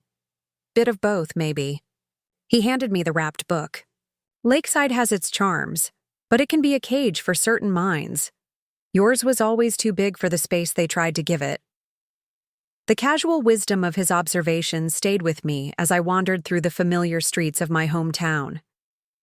Lakeside was objectively beautiful. Historic buildings, carefully maintained parks, the sparkling expanse of Lake Michigan visible from the bluffs. Yet it had always felt confining, a place where expectations were narrowly defined and deviation quietly discouraged. Chicago, with its sprawl and energy and constant reinvention, had given me room to become someone Lakeside might not have allowed. The question now was whether I could bring that version of myself back here without shrinking to fit old parameters. My phone buzzed with a text from David. "Integration team needs approval on staffing plan. Call when you can." The message was a welcome tether to my real life, a reminder that regardless of how this weekend with my family unfolded, I had built something solid that existed independent of their recognition. I found a coffee shop and settled in a corner to review the staffing documents David had attached. 20 minutes into making notes and edits, a shadow fell across my table. "I thought that was you," a familiar voice said. I looked up to find Tyler Bennett, my high school boyfriend, standing beside my table with a coffee in hand. Still handsome in that clean-cut Midwestern way, though his hairline had receded slightly and laugh lines framed his eyes. "Tyler," I said, genuinely surprised. "Hi. Mind if I join you? Or are you busy with—" He gestured to my phone. "Work," I supplied. "But it can wait. Sit." He settled across from me, curiosity evident in his expression. "So the rumors are true. Jessica Wilson, corporate mogul." I laughed. Hardly that dramatic. But yes, I run a company in Chicago. "Data analytics, right? My brother-in-law works for one of your clients, Reynolds Marketing. Says your team revolutionized their approach." The fact that Tyler Bennett of all people knew specific details about Horizon's work was another reminder of just how thoroughly my Thanksgiving revelation had permeated Lakeside's gossip network. "Small world," I managed. "Smaller than you think." He sipped his coffee. "I'm with Michigan Trust now, banking division. We've been looking at analytics partners for our investment group." The conversation shifted to business, Tyler asking intelligent questions about Horizon's services, while I found myself unconsciously slipping into my professional persona. Confident, articulate, comfortable discussing the company I'd built. It was surreal, talking shop with the boy who'd once told me I was too intense about my career ambitions. "You should send me your company information," he said as we wrapped up. "We're reviewing proposals next quarter." "I will," I promised, knowing David would be amused by this unexpected lead from my hometown. As Tyler stood to leave, he hesitated. "You know, everyone's talking about what happened at Thanksgiving." I stiffened slightly. "I can imagine. It's refreshing, actually." His smile was genuine. "The Wilsons have been the untouchable first family of Lakeside for so long. Seeing them get a reality check is my entertaining." The comment surprised a laugh out of me. "Glad to provide the local entertainment." "That's not what I meant," he clarified. "It's just, you were always the one person in that family who seemed real, who questioned things, pushed boundaries. Seeing you succeed on your own terms feels like, I don't know, validation that there's life beyond what this town prescribes." The observation echoed Mr. Finch's earlier comments, reminding me that perhaps I wasn't the only one who had felt constrained by Lakeside's narrow definitions of success. "There is," I confirmed. "Though coming back isn't quite what I expected." "Never is." Tyler glanced at his watch. "I should go. But it was good seeing you, Jess. Really good." After he left, I sat for a while longer, watching the familiar parade of Lakeside residents through the coffee shop window. People I'd known all my life, people who had watched me grow up and form opinions about my family, my choices, my worth. People who were now recalibrating those opinions in light of my unexpected success. It was strange to realize that the validation I'd sought so desperately from my family had come instead from Mr. Finch, from Tyler, from the shifting perceptions of a town I'd left behind. Stranger still to recognize that it no longer held the power over me it once had. By the time I returned to my parents' house for dinner, I felt more centered, more certain of who I was, regardless of how they saw me. This visit wasn't about seeking their approval anymore. It was about determining whether we could build something new from the ruins of our old relationship. Something flawed but honest, something real. Spring arrived in Chicago with its usual indecision. Warm sunshine one day, biting wind the next. 4 months had passed since the Thanksgiving confrontation, and life had settled into a new rhythm. The Wilson development integration was proceeding smoothly. Our London office had opened ahead of schedule, and Horizon Analytics had been featured in Forbes's annual list of companies to watch. Success, by any measurable standard. Yet as I stood in my apartment that Sunday morning, staring at the elegant cream envelope my mother had sent containing an invitation to Mark and Heather's baby shower, I felt the familiar tightness in my chest that came with any family obligation. The past months had brought a fragile truce with my parents.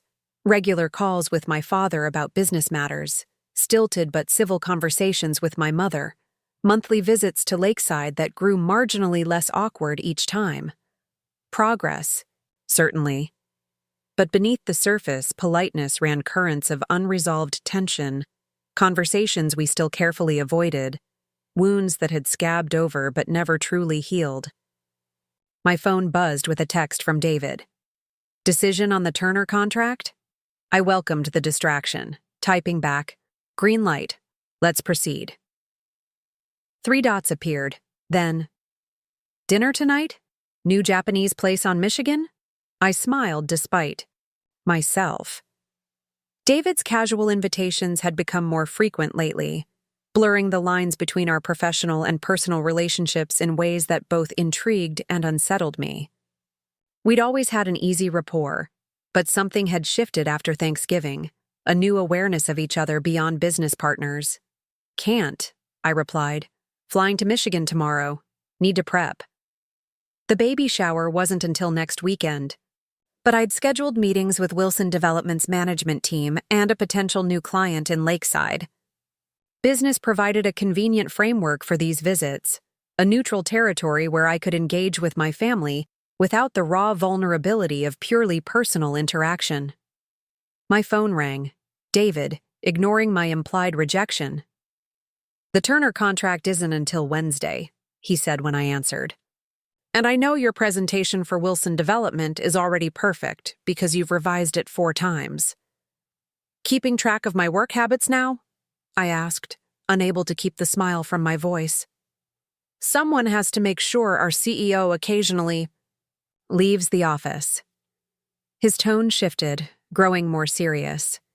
"How are you feeling about this trip?" I sighed, sinking onto my couch. "Fine, it's just a baby shower. I'll survive." That wasn't what I asked. I know. I stared at the invitation on my coffee table. It's complicated. Everything with them is still complicated. Hence dinner, good food, better sake, and a chance to decompress before facing the Wilson family dynamics. I found myself relenting. "Okay, but I need to be home by 9. "I'll book for 7, he said, satisfaction evident in his voice. After hanging up, I turned my attention back to the invitation. The elegant script announced a celebration for baby Wilson at my parents' country club, a venue my mother had undoubtedly selected for maximum social impact. Beneath the formal text, Heather had scrawled a personal note. "Please come. I need one sane person there who won't touch my stomach without asking." The candid addition made me smile. Over the past months, Heather had become an unexpected ally. Her text messages offering humorous updates on family happenings and increasingly personal conversations about her hopes and fears for motherhood. She'd even visited me in Chicago last month, ostensibly for a shopping trip, but spending most of the weekend asking thoughtful questions about my company and life. It was the most genuine connection I'd formed with anyone in my family in years. The restaurant David had chosen was sleekly minimalist, all clean lines and muted lighting. He was already waiting when I arrived, rising as I approached the table. "You look nice," he said, his eyes taking in the simple black dress I'd changed into after work. "It was this, or stay in my suit," I replied, settling across from him. The dress won. "Good choice." He signaled the server. I took the liberty of ordering sack. The sommelier recommended it. As the first course arrived, delicate slices of sashimi arranged like a painting, David steered the conversation away from work, asking instead about my plans for the Michigan trip. Besides the Wilson Development meetings and the baby shower, I took a sip of sake, appreciating its smooth warmth. "I thought I might look at some properties." His eyebrows rose. "In Lakeside? Planning to move back?" "God, no." I laughed at the idea. "But I've been thinking about buying a weekend place on the lake. Somewhere quiet to work when Chicago gets overwhelming." "Interesting." He studied me over the rim of his glass. "A few months ago, you could barely tolerate a day trip to see your family. Now you're considering a permanent foothold?" I shrugged, uncomfortable with his perceptiveness. "It's not about them. It's about having a retreat." "Of course." His tone made it clear he didn't entirely believe me. "Fine." I set down my chopsticks. "Maybe it is partly about them. Things are different now. Not perfect, but evolving. I don't want to close that door entirely." David nodded, accepting this. "And the baby? That's changing things too, isn't it?" The question hit closer to home than I wanted to admit. The impending arrival of Mark and Heather's child, my niece or nephew, had awakened complicated feelings about family and belonging that I'd thought I'd resolved. I never saw myself as an aunt, I admitted. Family roles weren't exactly something I aspired to, given my models. But this child will be born into a different version of the Wilson family, one where maybe success isn't defined quite so narrowly. I traced the edge of my plate.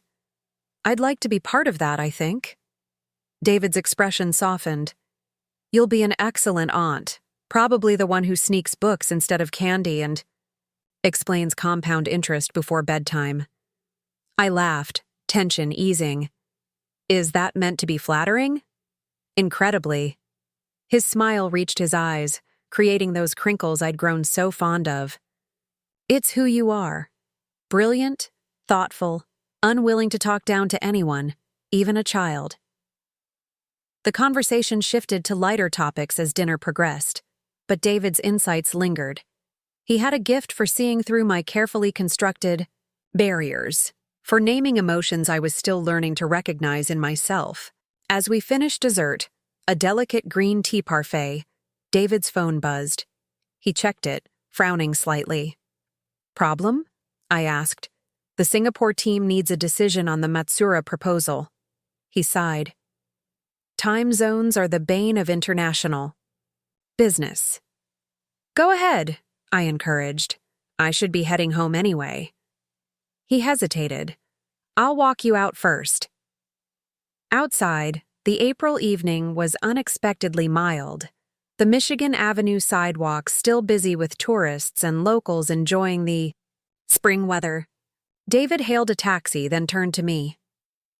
When you get back from Michigan, he said, there's something I'd like to discuss, not work-related. A flutter of anticipation, or was it anxiety, rose in my chest. That sounds ominous. Not at all. His smile was reassuring. Just something I've been thinking about. It can wait until you're back. Before I could press for details, the taxi arrived. David opened the door, his hand briefly touching mine as I stepped past him. Safe travels, Jess, and good luck with the Wilson Circus. The flight to Michigan the next morning was quick and uneventful. I'd arranged to rent a car rather than having my parents pick me up, preserving the independence that had become increasingly important during these visits. As I drove the familiar route from the airport to Lakeside, I found myself noticing details that had been invisible to me growing up. The way the landscape gradually shifted from urban sprawl to carefully maintained suburbs, the increasing uniformity of the houses, the subtle but unmistakable signs of privilege and conformity. Lakeside had always presented itself as an idyllic small town, but with adult eyes, I could see the carefully constructed nature of that image. The charming downtown with its boutiques and cafes, the historic homes with their manicured lawns, the country club where social hierarchies were maintained through membership tiers and table placements, all of it designed to project a specific vision of success and belonging. No wonder I had felt like such an outsider, even as a child of one of the town's most prominent families. I had never quite believed in the performance. The Wilson development offices appeared ahead, and I pushed these thoughts aside, shifting into professional mode. The management team was waiting, including my father, who had remained as chairman emeritus while gradually ceding operational control to the new leadership structure. Jessica, he greeted me with a nod that passed for warmth from Robert Wilson. Good flight? Smooth and on time, I confirmed, setting my briefcase on the conference room table. Shall we get started? The meeting proceeded efficiently, our team presenting the next phase of the technology integration, while the Wilson development executives asked thoughtful questions. My father remained mostly silent, watching the interaction with an unreadable expression. Afterward, as the room cleared, he gestured for me to remain. Walk with me, he said, an invitation rather than a command. We strolled through the building, employees nodding respectfully as we passed. I noted the subtle changes since my last visit. New computers on every desk, the updated company logo incorporating elements of both Wilson Development and Horizon, analytics, fresh paint in the hallways brightening the formerly staid atmosphere. The team seems to be adapting well, I observed. My father nodded. Better than I expected, frankly. Your people have been patient with the learning curve. The admission that Horizon's team had been accommodating rather than disruptive seemed to cost him something. Progress, I thought again. Small steps. The quarterly numbers reflect it, I said. Revenue up 12% already. He stopped by a window overlooking the property's landscaped grounds. That's not all that's changed. I waited, uncertain where he was heading. The company culture, he clarified. It's different, more collaborative. Coming from my father, who had always ruled Wilson Development with unquestioned authority, this observation was significant. Whether he approved of the change remained unclear. Is that a problem? I asked carefully. He considered the question. It's an adjustment, but I'm beginning to see the benefits. People seem more invested when they feel their ideas matter. The simple insight, something any modern management book would present as obvious, represented a fundamental shift in my father's thinking. I wondered what other reconsiderations might be taking place behind his impassive exterior. Your mother's looking forward to seeing you, he said, changing subjects abruptly. She's been planning this baby shower for weeks. I gathered from the elaborate invitation. A hint of a smile touched his lips. You know your mother. Any excuse for a production. He paused. She's trying, Jessica, in her way. The statement hung between us, an acknowledgement of my mother's limitations and a request for patience in a single breath. I nodded, accepting both. I know, I said simply. Later that afternoon, I found myself in a realtor's office in downtown Lakeside, reviewing listings for lakefront properties. Janet Hoffman, a contemporary of my mother's who had sold houses to the town's elite for 3 decades, seemed both surprised and intrigued by my interest. I didn't realize you were planning to establish a presence back in Lakeside, she said, sliding a folder of printouts across her desk. Your mother will be thrilled. It's just a weekend place, I clarified. My life and business remain in Chicago. Janet nodded, though her expression suggested she had already formulated her own narrative about the prodigal daughter returning. Of course, still, family connections are important, especially with a new baby coming. I refrained from commenting, focusing instead on the properties she'd selected. Most were grand affairs with multiple bedrooms and formal entertaining spaces, suitable for a Wilson, in Janet's estimation, but far from the simple retreat I had envisioned. Do you have anything smaller? I asked. Maybe something more contemporary? I'm looking for a workspace primarily, not a second family home. Janet appeared momentarily flustered. Well, there is one property that might suit. It's a bit unconventional for lakeside tastes. A modern build, very minimalist. Beautiful views, but some find the architecture rather stark. That sounds promising, I said, surprising her. I'd like to see it. The property, located on a wooded lot at the less developed end of the lake, was indeed a departure from Lakeside's traditional aesthetic. Clean lines of glass and steel formed a simple rectangular structure that seemed to emerge organically from the surrounding landscape. Inside, an open floor plan maximized the lake views, while a wall of built-in bookshelves and a sleek desk area created a natural workspace. It's been on the market for 8 months, Janet explained, watching me carefully. The Richardsons built it as a retirement home, but Arnold passed away before they could move in. Mrs. Richardson finds it too. Modern for her tastes. What? She wasn't saying, but I understood perfectly, was that the house violated Lakeside's unwritten architectural code, the tacit agreement among the town's established families that certain traditions would be maintained, certain appearances upheld. No wonder it hadn't sold. It's perfect, I said, moving toward the wall of windows. Exactly what I'm looking for. Janet blinked, recalibrating. Well, that's wonderful. The asking price is below market value, given how long it's been listed. I'll make an offer today, I decided. Full asking price, contingent on inspection. As we drove back to town, Janet's curiosity finally overcame her professional reserve. If you don't mind my asking, she began delicately, what made you decide to reconnect with Lakeside now, after being away for so long? The question held layers of unspoken subtext about my family relationships, the Thanksgiving incident that had undoubtedly circulated through town gossip, and the subsequent detente that had emerged. Janet Hoffman had known me since childhood, had sold my parents their house, had witnessed the dynamics of the Wilson family from a privileged peripheral position. "I'm not reconnecting with Lakeside," I said truthfully. "I'm creating a new relationship with it, on my own terms." She nodded, seeming to grasp the distinction. Change isn't easy in small towns, or in established families, but sometimes it's necessary. The observation, coming from someone so embedded in Lakeside's social structure, surprised me. Perhaps the town itself was evolving, in its own cautious way. My phone buzzed with a text from Heather. "Rescue me. Your mother is at the house with swatches for the nursery." Swatches, Jess, like the baby will care if the curtains are ecru or cream. I smiled, typing back. "Tell her the baby will only be able to see high-contrast colors for months anyway." Black and white nursery? 3.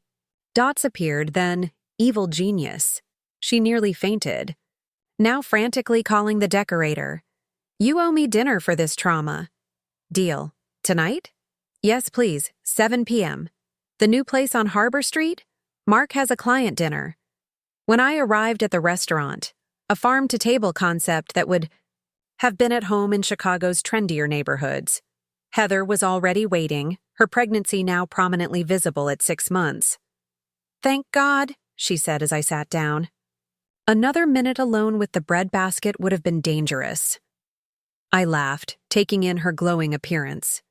"You look amazing." "I look like I swallowed a beach ball," she countered good-naturedly. "But I'll take the compliment." She sipped her sparkling water. "How was the Wilson development meeting?" "Productive. The team's adapting well to the changes." "And your dad? Still adjusting to not being the absolute monarch?" I smiled at her perceptiveness. "Better than expected, actually.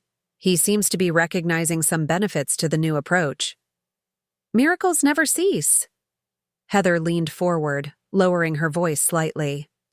"Speaking of miracles, your mother actually asked my opinion on something yesterday. Nearly fell off my chair." "About the baby shower?" "About you, actually." She studied my reaction. "She wanted to know if you seemed happy in Chicago, if you ever mentioned feeling lonely." The question caught me off guard. "What did you tell her?" "The truth. That you seem fulfilled professionally, but I don't know enough about your personal life to comment." She tilted her head, which made me realize I really don't. "Are you seeing anyone in Chicago? Friends? Romantic interests?" I hesitated, uncomfortable with the direct inquiry. My personal life had always been something I kept separate from my family, a protective habit formed over years of having my choices questioned or dismissed. "I have colleagues," I said finally. "A few close friends. It's a busy life." Heather raised an eyebrow. "That's not really an answer." "It's complicated," I admitted. "David Ramirez complicated?" she asked shrewdly. Heat rose to my cheeks. "What makes you say that?" "Oh, I don't know," she said with exaggerated innocence. "Maybe the way he looks at you when he thinks no one's watching. Or how you mention him in every other sentence without seeming to realize it." "He's my business partner," I protested weakly. Her skepticism was evident. "And that's all you want him to be?" The server's arrival with our appetizers provided a welcome interruption, but Heather's question lingered. What did I want from David? The lines between us had been blurring for months. Late dinners discussing strategy that drifted into personal conversations, text messages that continued long after business hours, his steadfast support during the family drama. But taking that step from professional partners to something more carried risks I wasn't sure I was ready to face. "It's not that simple," I said finally. "We've built something important together. Complicating that with personal feelings could mess everything up," Heather finished for me, "or could make it even better." She smiled gently. Not all relationships are doomed to be as dysfunctional as your parents, you know. The observation hit closer to home than I cared to admit. How much of my hesitation stemmed from genuine professional concerns, and how much from the models of relationships I'd grown up witnessing? Maybe, I conceded. But Horizon is still growing. The timing isn't right. When is it ever? Heather shrugged. Just something to think about. As dinner progressed, the conversation shifted to lighter topics. Heather's pregnancy cravings, names they were considering for the baby, her plans for maternity leave. The easy rapport between us continued to surprise me. This connection with someone who had married into the Wilson family, yet seemed to understand its complexities better than those of us born to it. "Oh, I meant to tell you," Heather said as we waited for dessert. "Your mother saw the Forbes article, had it framed. It's hanging in your father's study now." I blinked in surprise. "You're kidding." "Nope. Right next to Mark's Princeton diploma." She smiled at my expression. "I told you, things are changing. Slowly, unevenly, but changing." The image of my mother carefully framing the article, my father allowing it prominent placement in his sanctum, these small gestures spoke volumes in the Wilson family's limited emotional vocabulary. "I bought a house today," I said suddenly. "Well, made an offer on one. On the lake." Heather's eyes widened. "Here, in Lakeside?" I nodded. "The modern one on Willow Point, the Richardson property." "I know it," she said, looking thoughtful. "Very un-Lakeside. Very you." She studied me for a moment. "So you're officially coming back, at least partly." "I'm establishing a retreat," I clarified. "A place that's mine, on my terms, where I can work and think without distraction." "And see your niece or nephew regularly?" she suggested, smiling. I returned her smile. That too. Later, as I drove back to my hotel, I found myself reflecting on the day's conversations. The themes of change and evolution had permeated everything. My father's grudging recognition of new business approaches, Janet Hoffman's observations about Lakeside's resistance to transformation, Heather's gentle probing about my personal life. Even my decision to purchase property here represented a shift, a willingness to create new connections while maintaining healthy boundaries. Perhaps that was the key, not cutting ties completely, not surrendering to old patterns, but consciously crafting a new type of relationship with my hometown and family, one where I could engage without being engulfed, where I could maintain my independent identity while still participating in this evolving version of the Wilson family. The baby shower, held in the country club's garden room on a surprisingly sunny Saturday, was exactly the production I'd expected. Elaborate floral arrangements, a professional photographer, monogrammed favors, and a carefully curated guest list of Lakeside's most prominent families. My mother moved through the space with practiced ease, accepting compliments on her event planning while subtly directing servers and adjusting decorations. I found a quiet corner, nursing a virgin mimosa and observing the social dynamics at play. The older generation of Lakeside matrons circled cautiously, clearly uncertain how to interact with me now that my professional success had disrupted their established narratives. A few approached with overly enthusiastic inquiries about that computer company in Chicago, while others maintained a polite distance, perhaps wary of engagement with someone who had so publicly upended the town's social hierarchy. "Holding? Up okay?" Mark appeared beside me, looking uncomfortable in a pastel blue sweater that had undoubtedly been my mother's selection for the occasion. "Just enjoying the anthropological experience," I replied, nodding toward a cluster of women, who quickly averted their gazes when they realized I'd noticed their scrutiny. He laughed softly. "Small towns." "Small minds," I corrected, then softened. "Well, some of them. Others are just products of their environment." "Speaking of environment," Mark said, "Heather told me about the house. Dad's already talking. About helping you update the dock. This was news to me. Is he? Mark nodded. I think he's hoping you'll invite him out on that fancy boat he assumes all successful CEOs automatically purchase. The image of my father and me fishing on the lake, a scenario that would have seemed impossible a year ago, struck me as both absurd and oddly appealing. I'll consider it, I said, though my nautical skills are somewhat limited. He'll be thrilled to instruct you, I'm sure. Mark's tone was light, but his expression grew more serious. It means something, Jess. Him reaching out, in his way. I know, I acknowledged. Our conversation was interrupted by my mother appearing at my elbow. Jessica, there you are. The Hendersons just arrived, and they're asking about your London office. Would you mind? The request was framed as a favor, but carried clear strategic intent. My mother wanted to parade my success before the town's elite, not out of pride in my accomplishments, but as social currency in Lakeside's complex status economy. 6 months ago, I would have bristled at being used this way. Today, I found I could view it with a kind of detached amusement. Of course, Mom, I said, allowing her to guide me toward the Hendersons, who greeted me with the overly warm enthusiasm of people who had barely acknowledged my existence in previous encounters.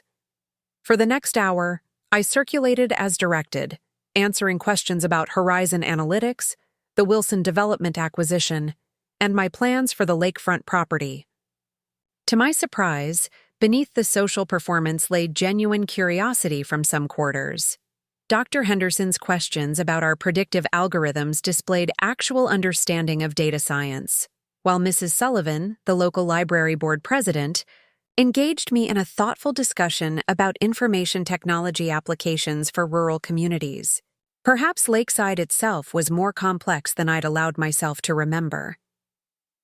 As the formal gift opening began, I found myself seated beside my mother in the circle of chairs surrounding Heather. We hadn't spoken directly all day, beyond her. Social orchestration and the physical proximity created an unexpected intimacy. You did a beautiful job with the arrangements, I said quietly, as Heather unwrapped yet another designer baby outfit. It's lovely. My mother looked momentarily startled by the compliment. Thank you, she said, smoothing an invisible wrinkle from her silk dress. Though I'm not sure about those centerpieces. The florist used a different shade of hydrangea than I specified. Typical Karen Wilson response, deflecting praise with criticism of a detail no one else would notice. But I could sense something different beneath the familiar pattern, a subtle uncertainty in her posture. No one would notice but you, I said, keeping my tone light. Your attention to detail is remarkable. She glanced at me, perhaps trying to detect sarcasm, but finding none, allowed herself a small smile. It's important to get things right. Some things, I amended gently. Other things can be more flexible. She considered this, watching as Heather exclaimed over a particularly elaborate baby bouncer. I'm learning that, she said finally. Slowly, but learning. The admission, small as it was, represented a shift in our careful dance around meaningful communication. Before I could respond, it was time for my gift to be opened. Heather unwrapped the simple package, looking intrigued. Inside was a beautifully bound collection of children's books, classics I had loved as a child, alongside newer titles with diverse characters and modern themes. For starting the baby's library, I explained. Each one has a note inside about why I chose it. Oh, Jess. Heather's eyes filled with tears as she opened the cover of The Little Prince to find my handwritten message about imagination and seeing with the heart.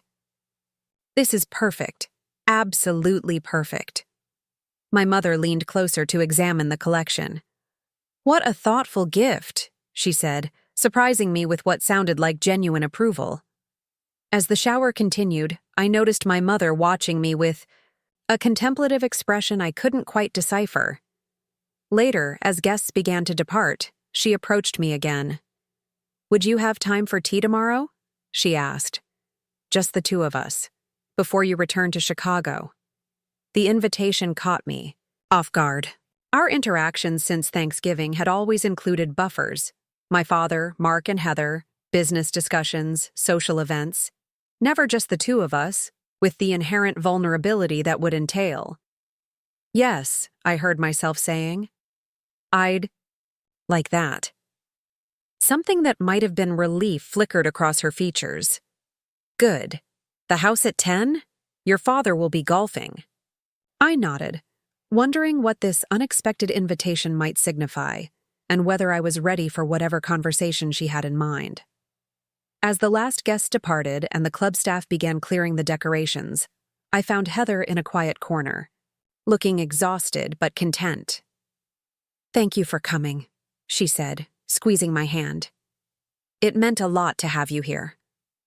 "Of course," I replied, though I'm still recovering from the shock of seeing Aunt Patricia wearing that hat. Was that a bird nest or a fashion statement? Heather laughed, the tension visibly leaving her shoulders. Both, I think. Lakeside fashion at its finest. She sobered slightly. "Your mom invited you for tea?" News traveled fast in this family. "You heard?" She nodded. "She mentioned it while we were saying goodbye to the Sullivans. She seemed nervous." "Karen Wilson doesn't get nervous," I said automatically.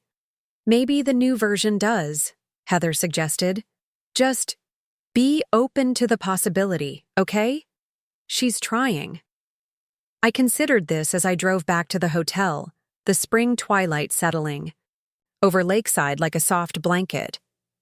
Perhaps we were all trying, in our own imperfect ways, to navigate this new terrain. A family reconfiguring itself around truth rather than perception, around authentic connection rather than social performance. Tomorrow's tea with my mother represented another step in that uncertain journey.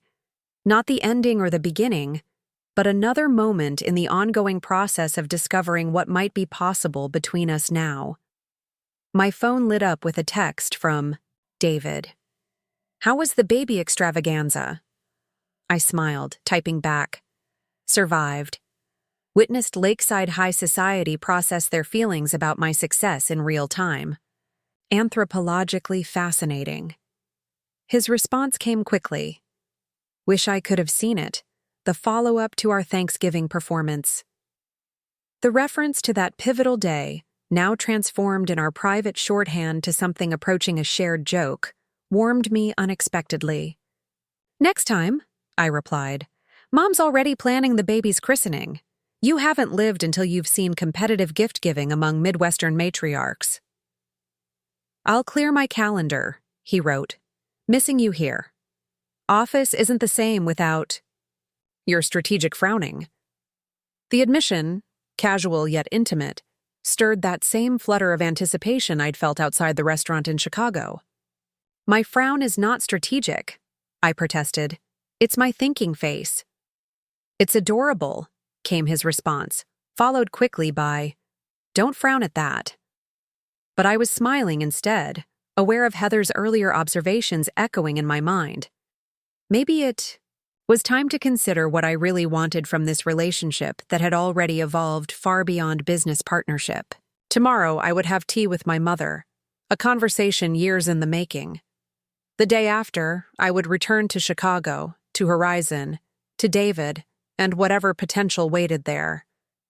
And somewhere in between, I would continue crafting this new version of myself, not defined by my family's expectations or by my rebellion against them, but by the choices I made freely, with clear eyes and an open heart. The morning sun cast a golden glow through my mother's kitchen windows as she carefully arranged a tray with her best china teacups. I watched her precise movements, noting the slight tremor in her hands that hadn't been there a year ago. She wore a casual outfit by her standards, tailored slacks and a cashmere sweater rather than one of her usual structured dresses, but her pearls remained in place, a constant armor against informality. "Darjeeling," she said, pouring the fragrant tea. "You used to prefer it when you were in high school." The fact that she remembered such a small detail surprised me. "I still do," I confirmed, accepting the delicate cup. We settled at the breakfast nook, an intimate space overlooking the garden where spring flowers were beginning to emerge. A silence stretched between us, not entirely uncomfortable, but weighted with unspoken history. "The baby shower was lovely," I finally offered. Heather was touched by all the effort. My mother nodded, appearing pleased by the observation. "She's a good match for Mark, grounded." The assessment was unexpectedly perceptive. Heather's practical nature did balance my brother's tendency toward status consciousness, a trait he'd inherited directly from our parents. "Yes," I agreed, "she is." Another silence fell, broken only by the gentle clink of cups against saucers. My mother seemed to be gathering her thoughts, an unusual hesitation from a woman who typically controlled every conversation with practiced precision. "I heard you purchased the Richardson property," she said finally. "The offer was accepted." "Yesterday," I confirmed. "Closing in 30 days." She nodded slowly. "It's an unusual choice, not traditional lakeside architecture." "That's partly why I like it," I said honestly. "It feels like mine, not an extension of the Wilson family image." Instead of the disapproval I might have expected, my mother's expression turned thoughtful. "I understand that need, more than you might think." The statement hung in the air, an opening to territories we'd never explored. I waited, allowing her the space to continue. "Before I met your father," she said, her gaze fixed on some middle distance, "I had plans of my own. Did you know that?" "No," I admitted, realizing how little I actually knew about my mother's life before she became Karen Wilson, wife and social architect. "I was studying interior design in Chicago, had an internship lined up with a prestigious firm." A small smile touched her lips. "I was quite good, actually. Had a different aesthetic then. More modern, clean lines, open spaces. Rather like your new house, I imagine." The revelation stunned me. I had never imagined my mother, with her devotion to traditional decor and social convention, harboring such different tastes in her youth. "What happened?" I asked softly. She shrugged slightly, the gesture incongruously casual for her. "I met your father at a charity gala. He was already establishing Wilson Development, already had a clear vision of the life he wanted. A certain kind of wife, a certain kind of family." Her fingers traced the rim of her teacup. "When we married, I set aside my plans. It seemed the natural choice at the time." "Did you regret it?" The question slipped out before I could consider its bluntness. My mother looked directly at me, her gaze clearer and more present than I could remember it being in years. "Not exactly regret, but I lost something of myself in becoming what was expected. I didn't realize how much until it was too late to reclaim it easily." The honesty of her answer created a lump in my throat. For the first time, I glimpsed the young woman she had been, with dreams and ambitions separate from the identity she had so completely assumed.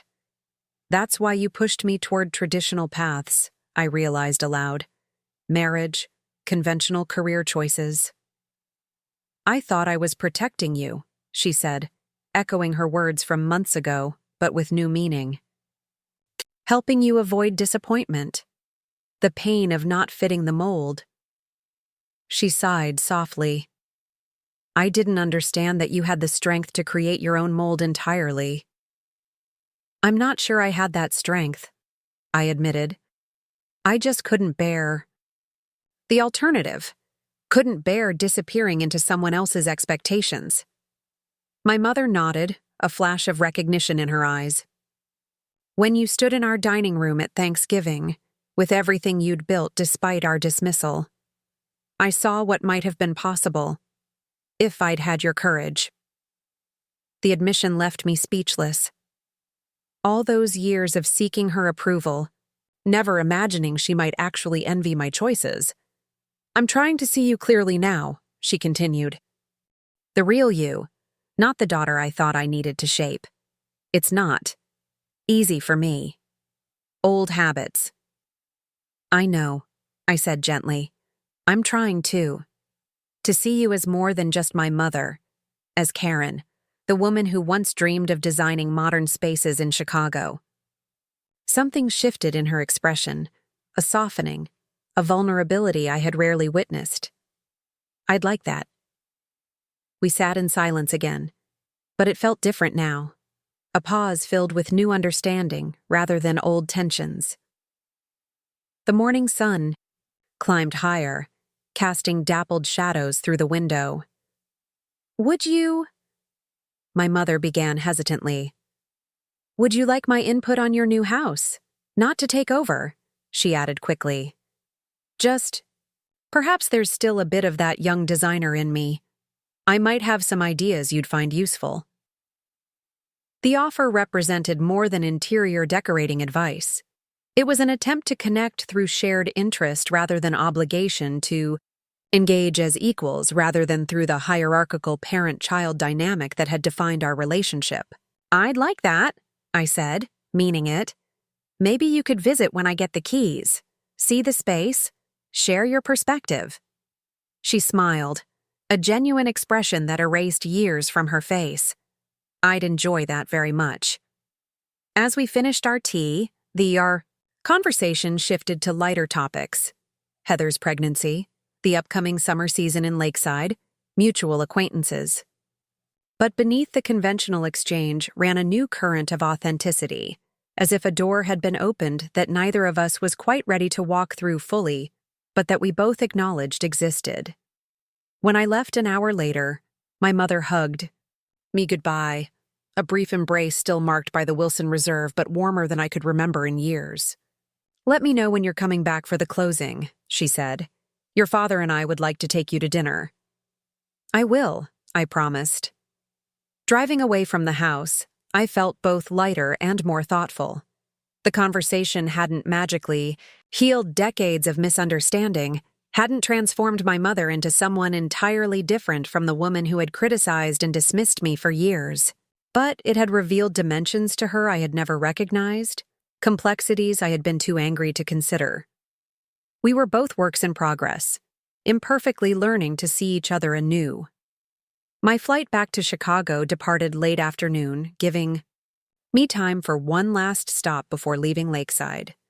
The real estate office was quiet when I arrived, Janet Hoffman looking up in surprise as I entered. Jessica, I didn't expect to see you today. Is everything all right with the Richardson property? Everything's fine, I assured her. I just wanted to drop off the signed disclosure forms in person. I placed the folder on her desk. And to ask a question. Of course. She set aside her reading glasses, giving me her full attention. Do you remember my mother before she was married, when she was studying design in Chicago? Janet looked momentarily startled by the question, then thoughtful. I do, actually. Karen was quite talented, had a real eye for innovative spaces. She smiled slightly. She designed a showroom for my first real estate office. Very contemporary for the time, caused quite a stir in Lakeside. This new piece of information, that my mother had actually practiced her craft before abandoning it, deepened my understanding of what she had sacrificed for the life she chose. Thank you, I said simply. That helps me understand something important. Janet nodded, seeming to grasp the significance. People contain multitudes, Jessica. Even those we think we know completely. The observation stayed with me during the flight back to Chicago, through the taxi ride to my apartment, and into the quiet evening hours as I unpacked and prepared for the week ahead. My mother had contained depths I had never bothered to explore, just as I had developed facets she had never recognized. Perhaps that was the real lesson of the past months, that seeing someone clearly required willingness to look beyond our established narratives, to recognize the complex humanity beneath familiar roles. My phone chimed with a text from David. Dinner tomorrow? 7 p.m. at my place? I'll cook. The invitation represented another threshold. We had shared countless restaurant meals, but never dinner at his home, with all its implications of increased intimacy. "Yes," I typed back. "I'd like that." His response came quickly. "Looking forward to it. Missed you." Those simple words carried weight, acknowledging the shift in our relationship that had been gradually occurring beneath the surface of our professional partnership. Tomorrow we would have the conversation he had mentioned before I left for Michigan, the not work-related discussion that had occupied my thoughts more than I cared to admit. I set the phone aside, moving to the window that overlooked Chicago's glittering skyline. So much had changed since that Thanksgiving dinner when David had appeared unexpectedly at my parents' door, upending years of carefully maintained illusions. The company had grown, my relationship with my family had evolved, and I had begun to recognize possibilities in myself beyond the narrow identity I had constructed in opposition to my parents' expectations. I was neither the daughter they had tried to shape nor simply a reaction against that shaping. I was Jessica Wilson, CEO of Horizon Analytics, daughter of Robert and Karen, sister to Mark, soon-to-be aunt, potential partner to David, and countless other identities yet to be discovered or created. The realization felt like freedom, not the defensive independence I had clutched so tightly before, but something more expansive and secure. I no longer needed to prove my worth to my family or protect myself from their judgment. I could engage with them authentically, accepting both the genuine connections we might build and the limitations of what our relationships could become. My phone buzzed again. A photo from Heather of my brother painting what would become the nursery, looking comically out of place with a roller in his hand and paint smudged on his usually immaculate clothes. The caption read, "Mark Wilson, future dad, current disaster. We're saving this for blackmail." I laughed, typing back, "Definitely frame this for the baby to see someday." These small moments of genuine connection, my tea with my mother, Heather's humorous updates, my father's awkward but sincere efforts to engage with my professional world, were not dramatic reconciliations, but quiet affirmations of possibility. The Wilson family was changing, imperfectly and unevenly, but genuinely. And so was I. Tomorrow, I would return to Horizon, to the company David and I had built together, to the identity I had created for myself beyond my family's shadow. I would listen to whatever he wanted to discuss, opening myself to possibilities I had previously kept at arm's length out of fear or habit. The future stretched before me, neither defined by my past nor entirely separate from it, a path of my own making, intersecting with others but never subsumed by them. In that moment, standing between Lakeside and Chicago, between family history and self-creation, I felt something settle within me, not completion, but a peaceful recognition of ongoing becoming. I had once thought freedom meant escape. Now I understood it meant choice, the ability to engage or withdraw, to connect or maintain distance, all from a place of self-knowledge rather than reaction. My mother had never found that freedom fully, had chosen conformity over self-expression too early to reclaim her original path. But perhaps in our evolving relationship, in the tentative bridge we were building between her world and mine, we might both discover new possibilities neither of us had imagined before. The last light of day faded from my apartment windows, the city lights below growing brighter against the darkening sky. Tomorrow would bring new challenges, new conversations, new opportunities to choose authenticity over expectation. I was ready. Not because everything was resolved, it wasn't, and might never be completely, but because I no longer needed perfect resolution to move forward. I had found my voice, my strength, my place in the world, not as someone's daughter or sister or partner, but as myself, complex, evolving, authentic. The woman who had once been dismissed as just the help now stood in her power, neither defined by that dismissal nor by the dramatic revelation that had followed it. I had become something more nuanced and real than either narrative allowed. Person making her way forward, step by step, connection by connection, choice by choice. And that, I realized with quiet certainty, was the greatest success of all. Up next, you've got 2 more standout stories right on your screen. If this one hit the mark, you won't want to pass these up. Just click and check them out.